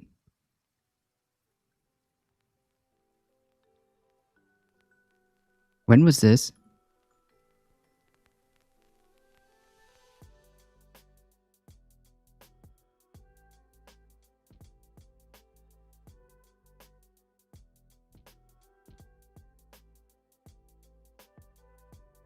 Can I get a date on this? When was this?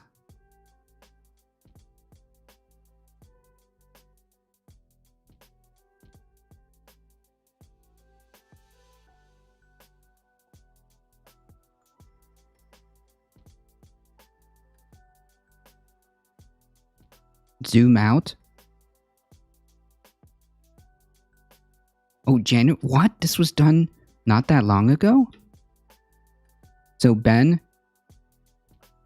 acknowledges the fact that freedom means that you can't just do whatever you want? Oh, that's a very interesting concept. Huh. What I was thinking about yesterday is that people don't move left because there's not a fully fleshed out plan that accounts for all differences. We need a more understandable plan with clear, agreeable ideas to move forward. Then we just need to convince our brothers and sisters in a free marketplace of ideas to move into this new system. Well, that's part of it. I think that's part of it, right? That's one aspect of how, aspect of the multi-pronged plan that we need to have, right? Because, like, the reality is we don't have a good, cohesive, simple message, right? We don't have a good, cohesive, simple message. Everybody is the best. The best way to defeat the left is the best enemy of the left is the left itself. Just because politics can be heavy, I'm sending everyone here a big hug. If you feel a strange sensation of being hugged, that's just me. Aw, that's so kind. If you don't want that, I'll also send a fist bump. Nice. For some reason, a lot of videos you have to go to 90% down to 90% to see the published date. That's weird. Jamtomb, how's it going? What? So Ben admits that freedom doesn't mean you just get to do whatever you want?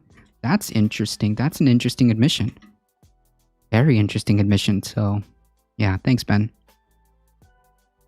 run into a tree, that's freedom. Eat. Yeah, exactly. You shouldn't eat people like that. You don't have freedom to eat people. Cannibalism is bad. I forgot what that's called. It's called cannibalism. My mom and dad told me I was gonna meet Ben Shapiro. And did you know who he was? Nope. Government. Okay, so who has an idea about government? Go for it. I don't. Government is what takes all of your money and gives you very little in return. That is not true. Okay, that's kind. I mean, it's kind of true.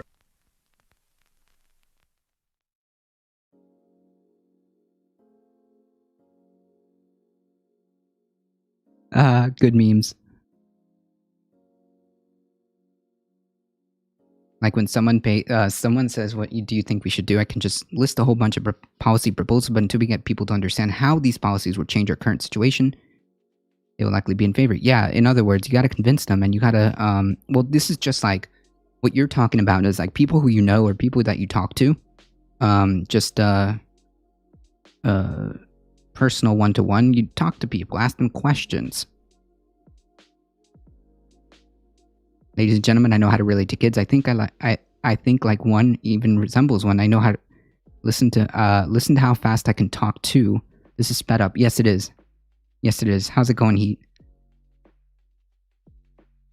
It depends on the kind of government. Taxes are for. Yeah, that is what taxes are for, but taxes are theft, children. The reality is that government Wrong. is necessary so that people don't hurt each other, so that people don't murder each other. Right, so people don't eat people. That's right. Yes. You do need a government to prevent people from eating people. The Constitution. Who knows something about the Constitution? Anybody heard of the Constitution? Anybody heard of the Let Constitution? me heard of it. Okay, so the Constitution. Okay, the Constitution Yikes. is the document that lays out the list of rules for what the government can do and what the government cannot do. So the Declaration of Independence is 1776. So right as we're founding the country, right as the founding fathers are founding the country in the Revolutionary War, we fought a war against Great Britain in 1776. Ben in that moment was like, "Oh fuck, they're too old. They're too old for me to recruit." What was that?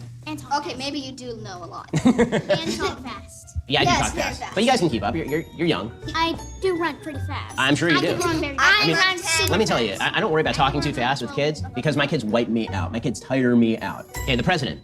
Oh. Okay. Oh, Who knows who the Biden. president is right now? Biden. Yeah. Joe Biden. That's right. Unfortunately, Joe Biden. I'm with you. Unfortunately, Joe Yeah, Biden. unfortunately, Yes, Joe I like Biden. Yeah, Trump so yeah, I know. badly. Trump is Yeah, very good. Trump, Yeah. he is the best. He was better. Oh my Don't god. insult the president because he will come and attack you. Whoa. Hey, now. Oh lord. Yeah, he's way off base about that. Tax.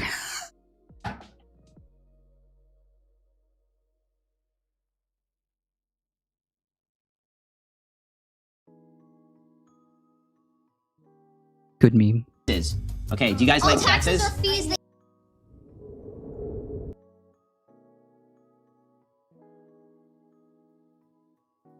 houses. Well, yeah. I mean, these are little children who are like, "Yeah, he's way off base on that." It's not, there is And air conditioning and solar. right. You have to pay taxes on like everything. Yeah. That's not true. Electricity. Not on your income in Florida because Florida's amazing. Electricity. Right. So taxes are the government takes a part of the money that you spend, or the money that you earn, or the property And they value of your spend house. it on useless stuff. What about debt? Mostly, Well- yes. I mean, they're supposed to spend it on things like the police. They're not supposed to spend That's it. no. Oh my god. No, they're supposed to spend it on remember, of the people, by the people. Like it's funny how like they go back to the founding fathers or the documents, the sacred documents, going back to about how government should be of the people, by the people, for the people, and then they do shit like this.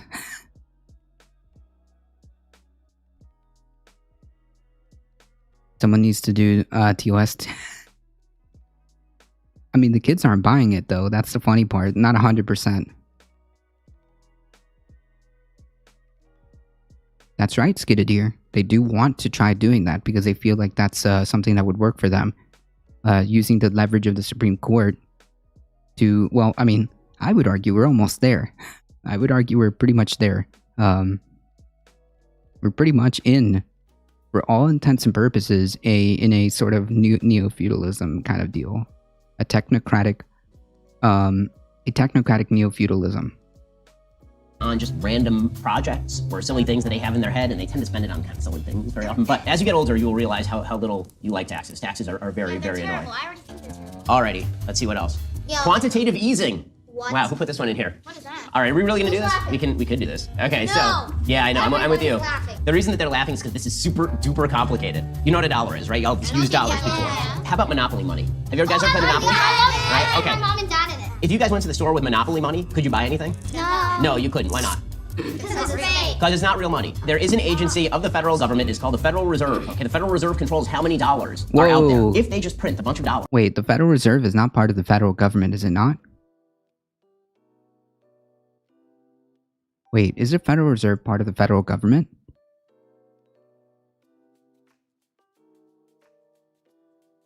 Okay, so that's just a lie. Good one, Benny. And then they just give you those dollars. It turns out they didn't make you rich. all that happened is that your dollar now doesn't buy as many things. If the Federal Reserve just makes $1,000 and gives it to you and gives it to everybody, you can't buy an ice cream bar with $1 anymore. Now the ice cream bar is going to cost like $1,000. Okay, that's what Wait, quantitative that's easing is. Can you explain to me the concept of quantitative easing? Go. I forgot. So guys, you I just think learned that's more an than you will in all of oversimplified way college of about how the doing it. government works. So one of the questions that I frequently get asked is, how do I talk to my own children about conservative values and the things that matter? And my answer is Conservakids. Conservakids brings you books like Home of the Brave, Oh, for God. example, No, God. in which they discuss Oh, things God. like American values and American God. history. They're beautifully illustrated, they're really well written, and they have values that you can God. feel comfortable to believe things that they check them out today. They just make great materials, just safe. They're Virtue/Shapiro, 15. Athletes talking about politics. So everybody in the country gets to talk about whatever they want to talk about, but athletes and superstars generally don't know anything about what they're talking about when it comes to politics. When LeBron James says Oh, things, it's not doesn't part of mean the he knows government. things. Okay. Yeah. Will you ever be a president? You know, all the presidents are now 100 years old, right? Like Joe Biden is really, really old. Joe Biden is 79 years old. I'm 38, which to you guys seems like super old, right? No? Okay, good. That's true. My mom's 42. My dad's 52. My dad is 48. I'll wait until my kids are grown up. I would never run for office while I have little kids. I want to be home with my kids. My kids are super cute. I want to spend like a lot of time with them. When's Ben gonna admit that he's gonna run for president? If he wanted to be president, he would probably be it tomorrow, but he just talks about it. Raise your hand if you want Trump to be president. You know, this kid's a little bit sharper than the rest. He's basically noticing that the fact that he's basically noticing the idea that Ben is a lot about talking and a lot about performance, and essentially what the kid is describing is virtue signaling. Despite his misled outcomes, despite the misled conclusions that this kid has, he's actually correct. He actually notices that Ben is a lot of talk. He's virtue signaling a lot. Famous politician LeBron James, true.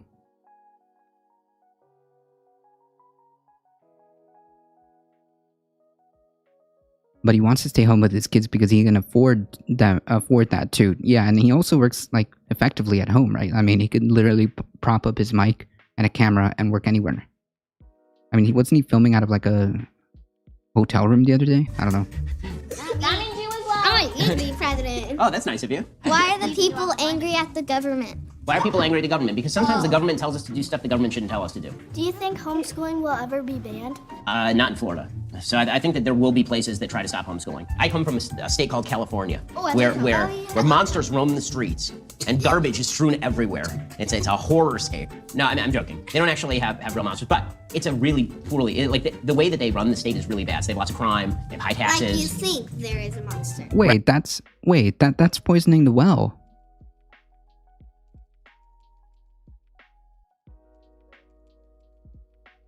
Wait, that's poisoning the well.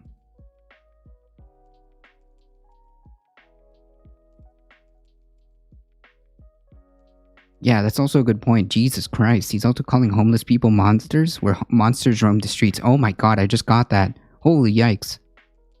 Jesus Christ, Ben.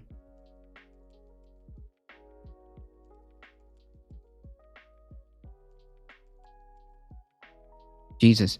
Imagine if we proposed to have leftist ideas taught to children, how would they develop with those ideas? Certainly more caring than Ben Shapiro. Right, exactly. I came here because Florida is Does he amazing, show guys. You're me? so lucky to be growing up in Florida. Florida's amazing. America is the best, but Florida. Oh, okay, so these folks are in Florida. Okay, that makes sense. Now it's all coming together. Florida's really hot. What does the government do? What does the government do? Okay, so there's various kinds of government. There's your local government, like where you live. And then there's the state government, like the state of Florida, and then there's the federal government. They all do different things. So your local government, they do the police and they do the firefighting. Okay, then there's the state government. The state government decides, for example, how money goes to your That's local not public true. school, for example, or how taxes get paid, and how roads get made and all of that. Then there's the federal government. The federal government, the Constitution says what the federal government can do. Make sure that there's an army and a navy and an air force, and that they are able to protect us against people who would want to attack the United States. That's the What? biggest thing the federal government does. That's not... Do you think Biden actually follows his own law? I think that Biden kind of makes up the rules as he goes. I don't think, unfortunately, he cares very much about the rules for being president. I think he just tries to do whatever he can do. And then What? he hopes that nobody stops him, which is not a very good way of being president. And that's why the founders were really smart. The founders created a system where there are people who can stop you if you break the rules, which is really not- important. Do you think China purposefully caused a pandemic? I think that China purposefully covered up a pandemic. It probably started in a laboratory in China, and then it got released, no. and then they pretended that it was not their fault, and they didn't know what was going on, and they lied a lot, and then it got That's out not- for a lot of people. Do you think the Supreme Court will overturn Roe versus Wade? Wow. I think the Supreme Court will not overturn Roe versus Wade, unfortunately. I have a feeling that the Supreme Court is going to change the rules of Roe versus Wade, but that doesn't mean they're going to Why doesn't every home in the U.S. have solar panels? The number one Oh, reason Lord. is not Hey, about Mouse sunlight Lander, or how's it weather going? or even politics. It's actually just because most people don't know about the new Biden policy that allows homeowners throw it out completely. They're going to do what they always do, and they're going to be confusing about it. Who is your favorite Democrat? Wow, that is a difficult question. I know, right? Alive? A Democrat who's alive? We finally. Right Oh now- my god, would he say one of his favorite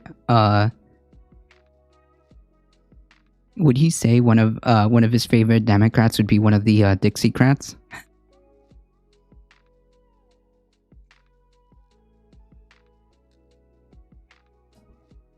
Because he said who's alive right now.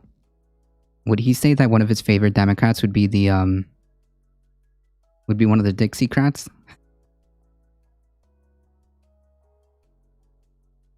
Hey, Goresto Dragon, how's it going? Joe Manchin, Senator Joe Manchin from West Virginia is Oh, my current yeah, favorite sure. Democrat. He's preventing Joe Biden from doing a lot of bad things. Do you think we can have a stable government again? I mean, I think that the government is still pretty stable, is the truth. We should be grateful to live in a country where the government is this stable. The truth is that if you look at history and if you look at all other countries, there are a lot of countries that really don't have a stable government, and it's really difficult. We're so lucky to live in True, this country. We really are. fill So him as out, much Mike. as we have problems here in the United States, this is still a fabulous, fabulous country, and we should all really be grateful to live here. And that I guess is the thing that I would say to all you guys. You guys you're gonna live like for a super long time, and you're gonna get to see all sorts of amazing things happen in the country. And the most important thing to remember is the harder you work, the better your life is going to be. The better Wrong. the decisions you Oh my god. He's telling these kids that he's doing the meme. He's doing the meme.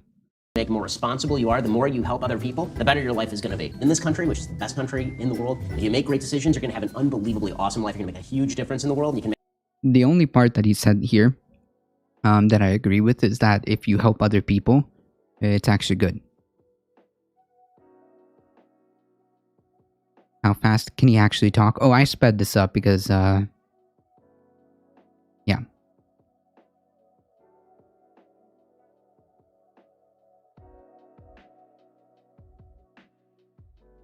Wishing for the destruction of the planet? True. Yeah, I need to watch him like at 0. Yeah, there's nothing like fruitful happening here, so it's okay. make the world a better place. Thank you, Mr. And what's that thing on your head? Oh, good question. Okay, so this is a yarmulke. Jews and Christians believe in the same God. We just have slightly different beliefs about the kind of stuff that we have to do that God says that we have to do. So what this means is that Orthodox Jews who keep a lot of commandments, we keep this on our head, right? In the Bible, when it talks about the Israelites, that's the Jews. So the Jews eventually, now we're their descendants. So we keep the yarmulke on our head to remind us that God is around us at all times. So we should make. And this dude's chuckling like it's Alrighty, funny guys. games. Well, Yeah, of you course. can go enjoy your He day doesn't now. 'Cause it's care. all over. So you're good. Thank you, guys. It's great to meet all of you. If you want to take some of these kids home, I have 3 of my own, so more children in my house. No, they've got parents. I feel like their parents should keep them. which is tougher, talking to kids about government or explaining government to Democrats? Oh, by far, it's more difficult to explain government to Democrats because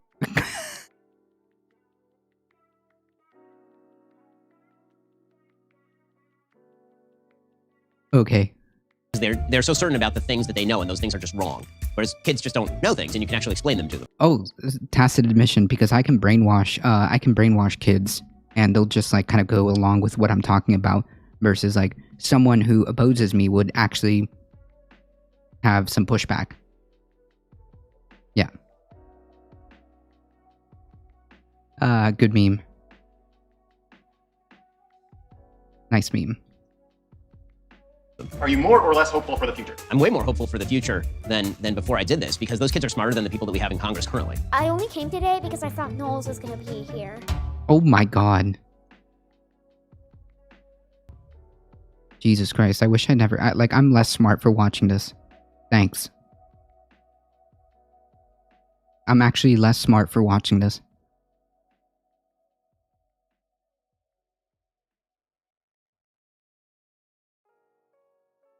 Did you see the Matt Walsh book, Reading to Kids? No, but that must be horrifying. Why is he, like, allowed to be around kids? Jesus.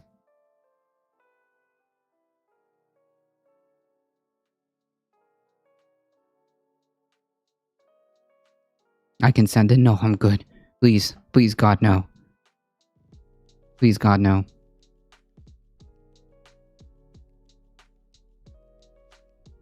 The fact that he's around the same age as me is embarrassing. True.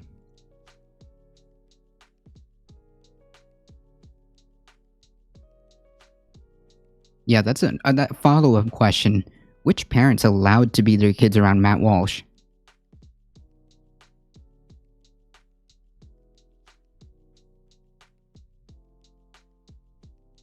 Wow. Alright, folks, we've got quite the amount of headlines that we have woefully sidetracked from. Letting your kids being around Mount and Ben Shapiro should qualify as CPS check. Well, especially Matt Walsh, like he is. I looked it up. There's an article saying that one of the books has an... Oh, lordy. Okay, never mind.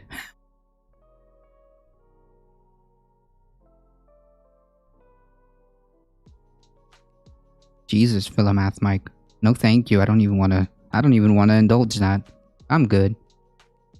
Alright, so let's actually have some good news here, okay? Well, sort of good news.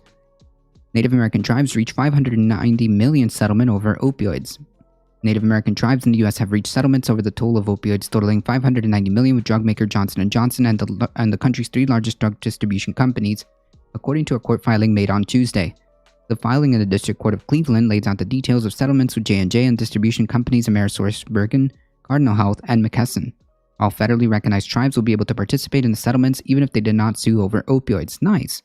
Many tribes have been hit hard by the addiction and overdose crisis across the U.S. One study cited in the settlement found that Native Americans had the highest per capita rate of opioid overdose of any population group in 2015. I'm anarcho-Shapirist right now. So basically, you'd be like a anarcho-capitalist, right? Yeah, you've even got the same slogan, small government and ban CRT. That's the same slogan.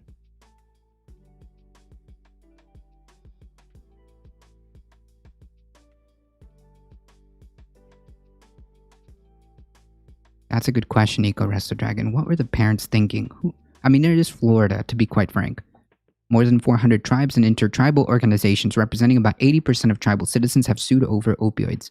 Under the deal, New Jersey-based J&J would pay $150 million over 2 years, and distribution companies would contribute $440 million over 7 years. Each tribe would decide whether to participate. The newly announced deal are separate from a $75 million one the Cherokee Nation and 3 distribution companies reached last year ahead of trial. Okay, so that's separate. Nice. Hey, congrats. It's a small win, but we'll take it. Of course, Jam Tomb. Not only that, but the other day we went over a report where they gave 500 acres back to indigenous people.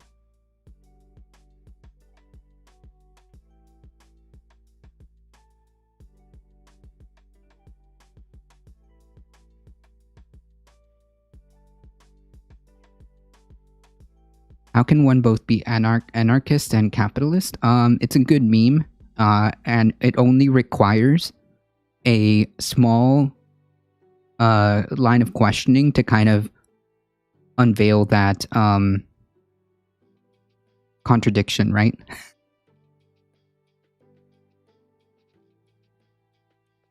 Anarcho-capitalist has to be the worst thing I've ever heard. Yeah, it doesn't make sense, because at the end of the day, when you really press them on what they believe, it ends up just being feudalism. Like essentially the epitome, pipe dream, wet dream, I guess, of capitalism at its fullest unregulated potential, where only a handful of people get to privately dictate everything instead of having any guardrails. They would rather live in fiefdoms of like McDonald's or the Amazon fiefdom or Walmart fiefdom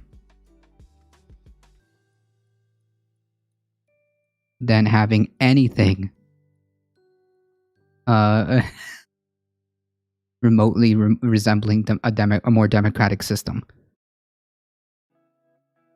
That was a distraction from the fact they took a few thousand acres just before the New Year's. Oh, that sucks. Well.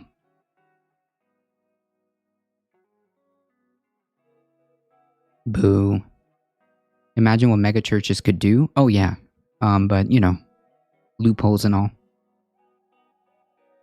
Imagine having, like, privatized fiefdoms from Amazon. Or, like, company cities, like, basically.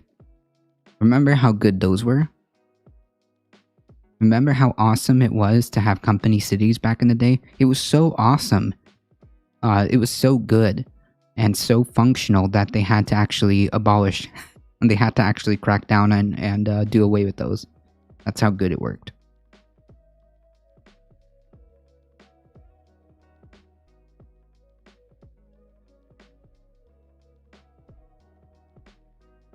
Yeah, there used to be things called company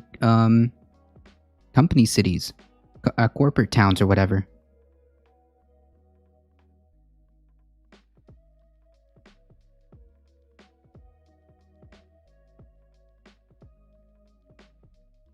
Company towns, I should say.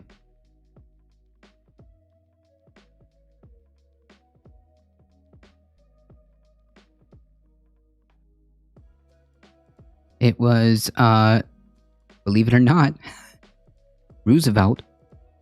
It was Roosevelt's New Deal, basically said no more. And dealt the final blow to end American company towns by raising minimum wages, encourage industrial self-governance, and pushing for the owners of companies to consider the questions of plans for eventual employee ownership of homes.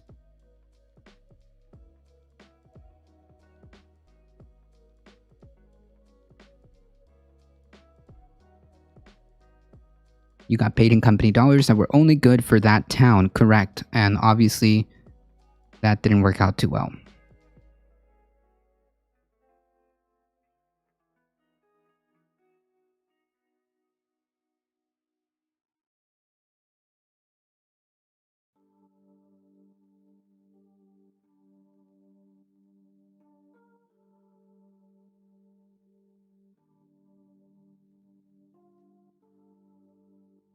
Correct. Correct. Indentured servitude, right.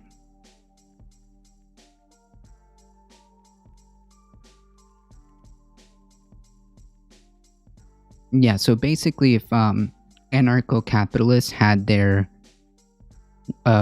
way, we'd all just be large corporate fiefdoms. That's basically it.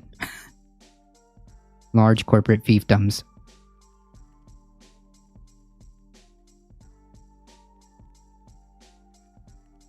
The same four companies are nearing the final stages of approval. Settlements worth $26 billion with state and local governments across the U.S. They have until later this month to decide whether enough government entities have signed on to continue the deal. The tribal settlements are part of more than $40 billion worth of settlements, penalties, and fines rung up over the years by companies over their role in opioids. The drugs, including both prescription drugs such as OxyContin and illicit ones including heroin and illegally made fentanyl, have been linked to more than 500,000 deaths in the U.S. over the past 2 decades.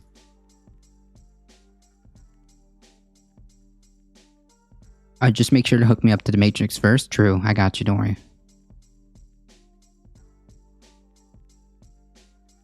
So, a small W.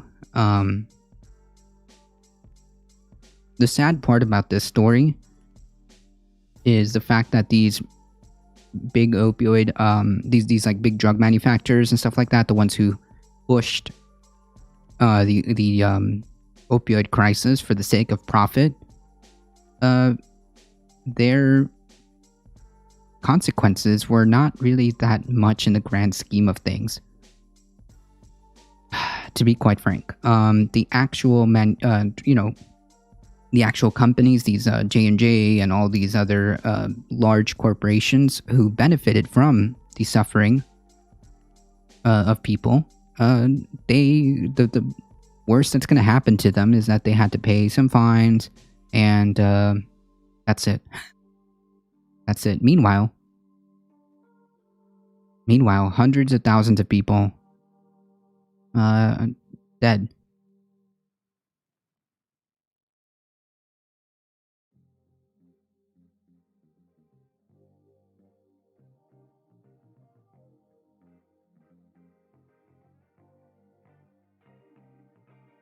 I'm for legalization of all major drugs and proper regulation, medical treatments for all addicts. Yeah, just decriminalize and legalize and focus on treatment. We also need better pain medication without the horrible side effects, and we need more research. That's also a good point. But that wouldn't be beneficial to profit because you need people to be hooked on them.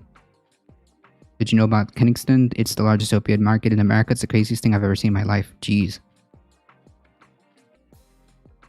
Remember, we need customers, not solutions, okay? That's how this works. We need customers, not solutions.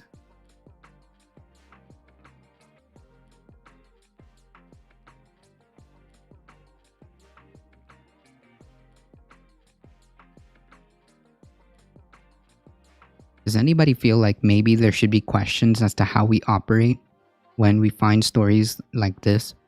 Where we find stories where a handful of companies are undeniably, like, attached to hundreds of thousands of deaths. Is there maybe some type of questions to be had about a system that allows this to happen, and the consequences for this are just but a cost of doing business?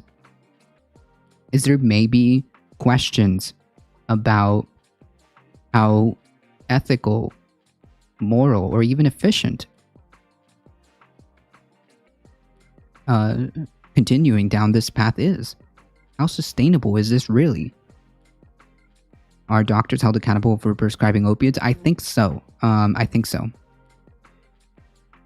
Right now, pain patients don't get the medical they need. It's now going in the opposite direction. It's horrible. True.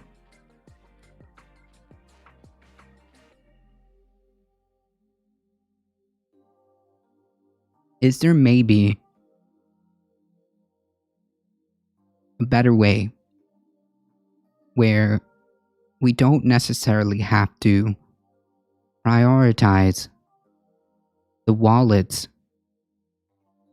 of these massive corporations who undeniably have caused hundreds of thousands of deaths?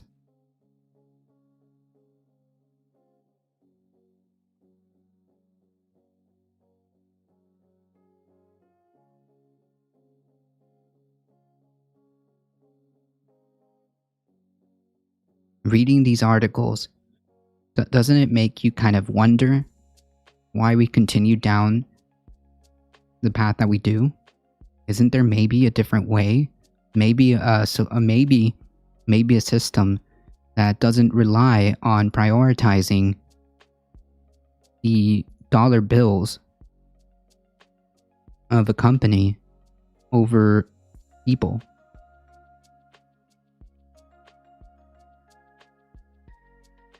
People caught with heroin, cocaine, LSD, or other illegal drugs now receive a civil citation and a $100 fine in Oregon. That's kind of a step in the right direction, right?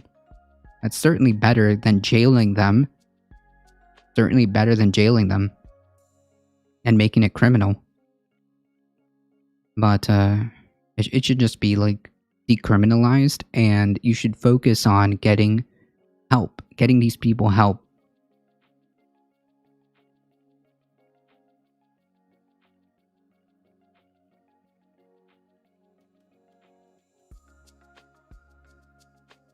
So I wanted to kind of brush up on this. Again, a problem within the system that prioritizes the wallets of a few corporations instead of people. I know that most people know as tax season is upon us, the government actually could technically do taxes and then just send you the bill if you have one, or just send you the return if you had one. But unfortunately, due to lobbying and due to the fact that it's billions of dollars, a billion-dollar industry, we still have to do tax preparation on our taxes.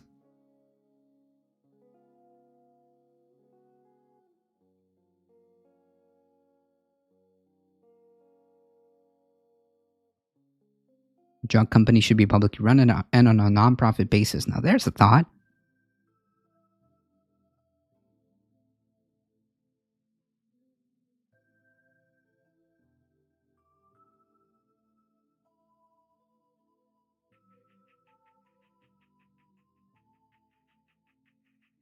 An expert on the U.S. tax system, quote, I see America's costly and time-consuming tax reporting system as a consequence of its relationship with commercial tax preparation industry, which lobbies Congress to maintain the status quo.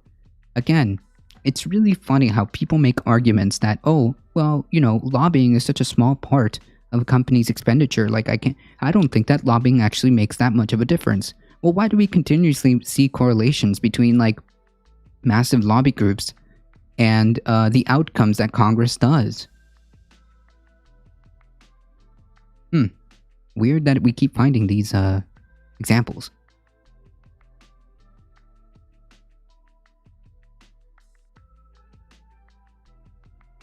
At least 30 countries permit return-free filing, including Denmark, Sweden, Spain, and the UK. Furthermore, 95% of taxpayers receive at least one of more than 30 types of information returns that let the government know their exact income. This information returns gives the government everything it needs to fill out most taxpayers' return. Yeah. The US system is 10 times more expensive than tax systems in 36 other countries with robust economies. Nice!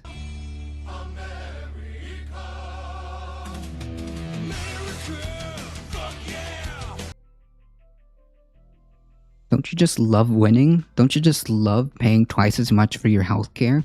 Don't you just love being at the behest of a private corporation telling you what you can and cannot get for healthcare? Don't you just love being at the behest of a private company paying 10 times more for filing something so like basic as your taxes?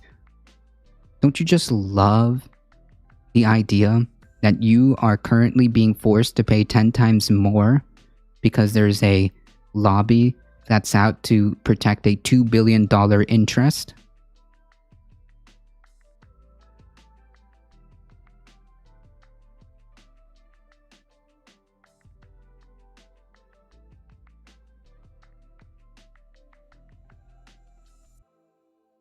Don't you just love hearing of a system where large, incredibly powerful corporations can literally be linked to the deaths of hundreds of thousands of people? And the worst thing that happens to them is that they get a, fine that's basically chalked up to the cost of doing business? Don't you just love a system that has lobbied your government to the point where we can't even fathom the idea of an entire new industry to progress forward, simultaneously destroying the planet, like the fossil fuel industry? But their profits are protected by the same system that creates them and fosters them. Don't you just want more of this? I have incredible compassion for drug addicts. Some are actual blood relatives of mine. Of course, 100%. Lobbying has worked incredibly well for the wealthy. It's paid off 1,000-fold. They easily invest a few grand to lobbyist pockets. True. Is it corporate? Is this corporate lobbying? It's part of it. Yeah, part of it. Part of it is the fact that yes, capitalism does incentivize this behavior, is what I'm trying to get at. I have to start drug addiction via easy access on campus. It's a big conundrum with drug criminalization, which I'm in favor of. We need more treatment programs and free cannabis for all. True. You remember the video, I think, of John Boehner handing out checks to the Congress floor? No, but wouldn't be surprised. There's like cookie cutter bills that corporations create and just hand them to Congress, and a lot of times, most of the Congress people don't even read it.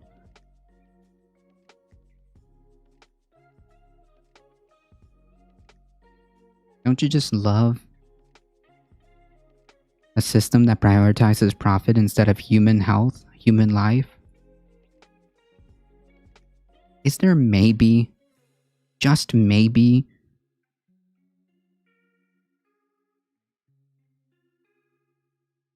a better way? Just maybe, outside of this system? Is there just maybe a better world where this doesn't have to be the case?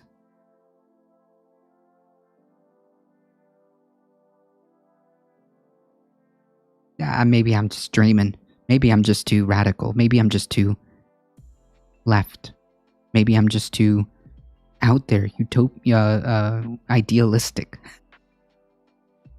Maybe the concept of food, housing, education, or healthcare is just too far out, too far-fetched, unattainable. The original idea of lobbying is to connect politicians with the people, but it's been twisted and abused. Yeah, because it turns out that when you have this concept and corporations are allowed to have a much bigger, they have much more power because they have much more money, because it reinforces the idea, like the whole concept is more profit. Then yeah, if we put a tax or fine on something, if you're a corporate yeah, I think definitely lobbying needs to be regulated or outright done with.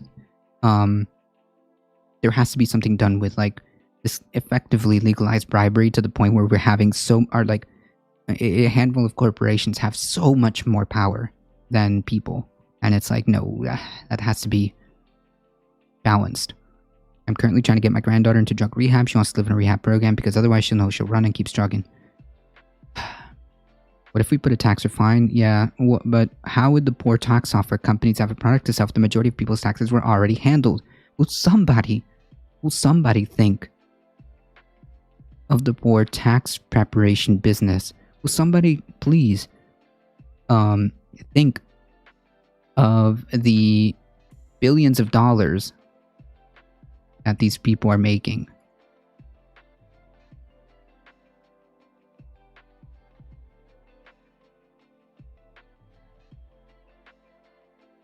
Will somebody think of the poor billion dollar industry? That doesn't even need to be. Boehner gets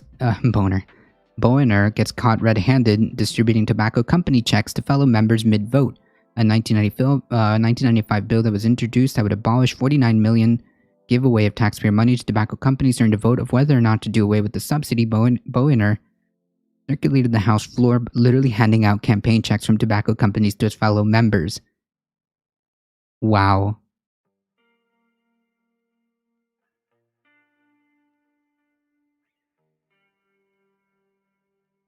Mine asked me to give out a half a dozen checks quickly before we got to the end of the month, and I complied. And I did it on the House floor, which I regret, should not have done.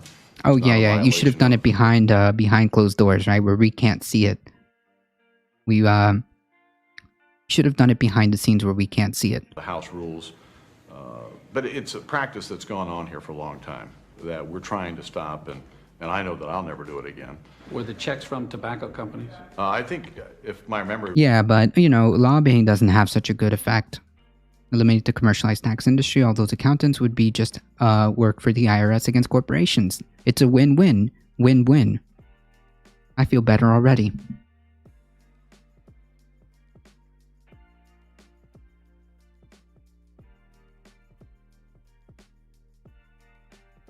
Yeah. Isn't it kind of weird that we keep standing a system that just kind of... This is common knowledge. This is on the internet. This is readily available for people to see. Isn't it kind of weird that we just keep standing this system where multi-billion dollar companies can literally buy off a politician to hand out company checks? Maybe we should have maybe there's a better way. Maybe there's a better way. Dang, sorry to hear that. Can't find a name I like. Wow. Was that like 10 to 15? 1995. Isn't it weird?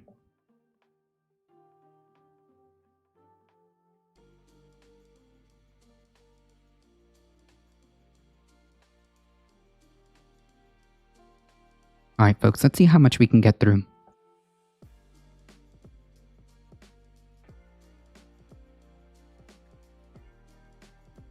Quick brush up. Notorious YouTuber streamer Ice Poseidon, stole 500,000, half a million from fans in crypto schemes. Remember? Oh, this may have been in chat, or maybe I've mentioned it in stream, but just in case I haven't. Doesn't it seem a little weird when it comes to the whole crypto thing? It seems to me like it's all fake. And stories like this seem to be like coming out consistently. This is just the latest pyramid scheme to come out of crypto. Ice Poseidon, a former Twitch star who now streams on YouTube after the Amazon platform banned him, was caught in a flagrant crypto scheme in which he took $500,000 from his fans and kept most of it.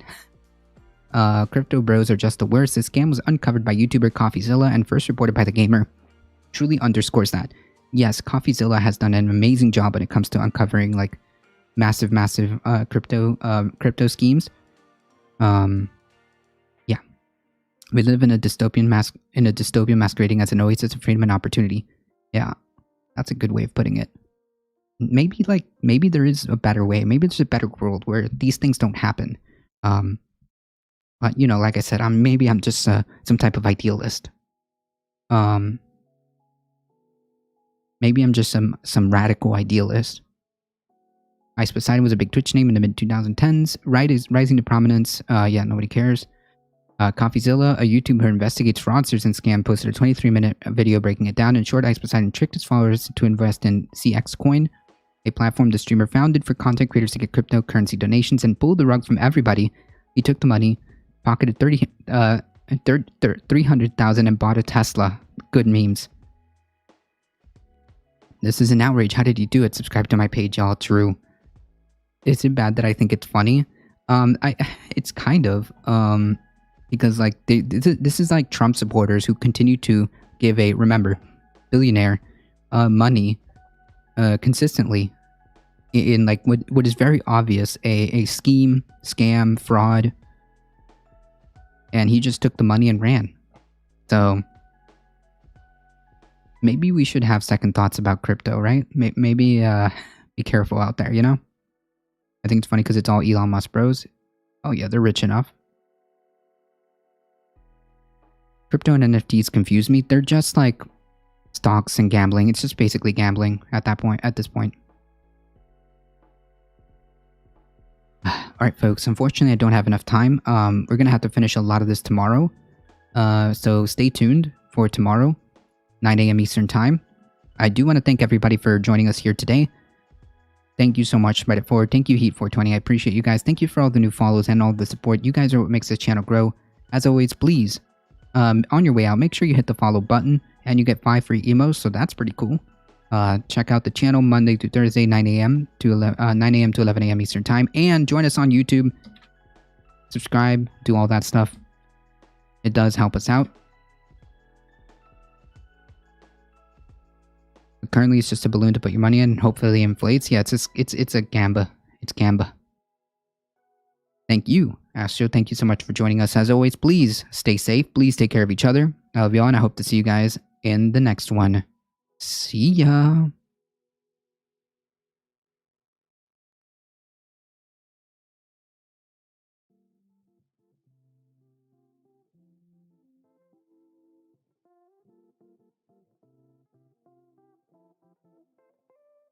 You have a great day. I appreciate that, Siscat.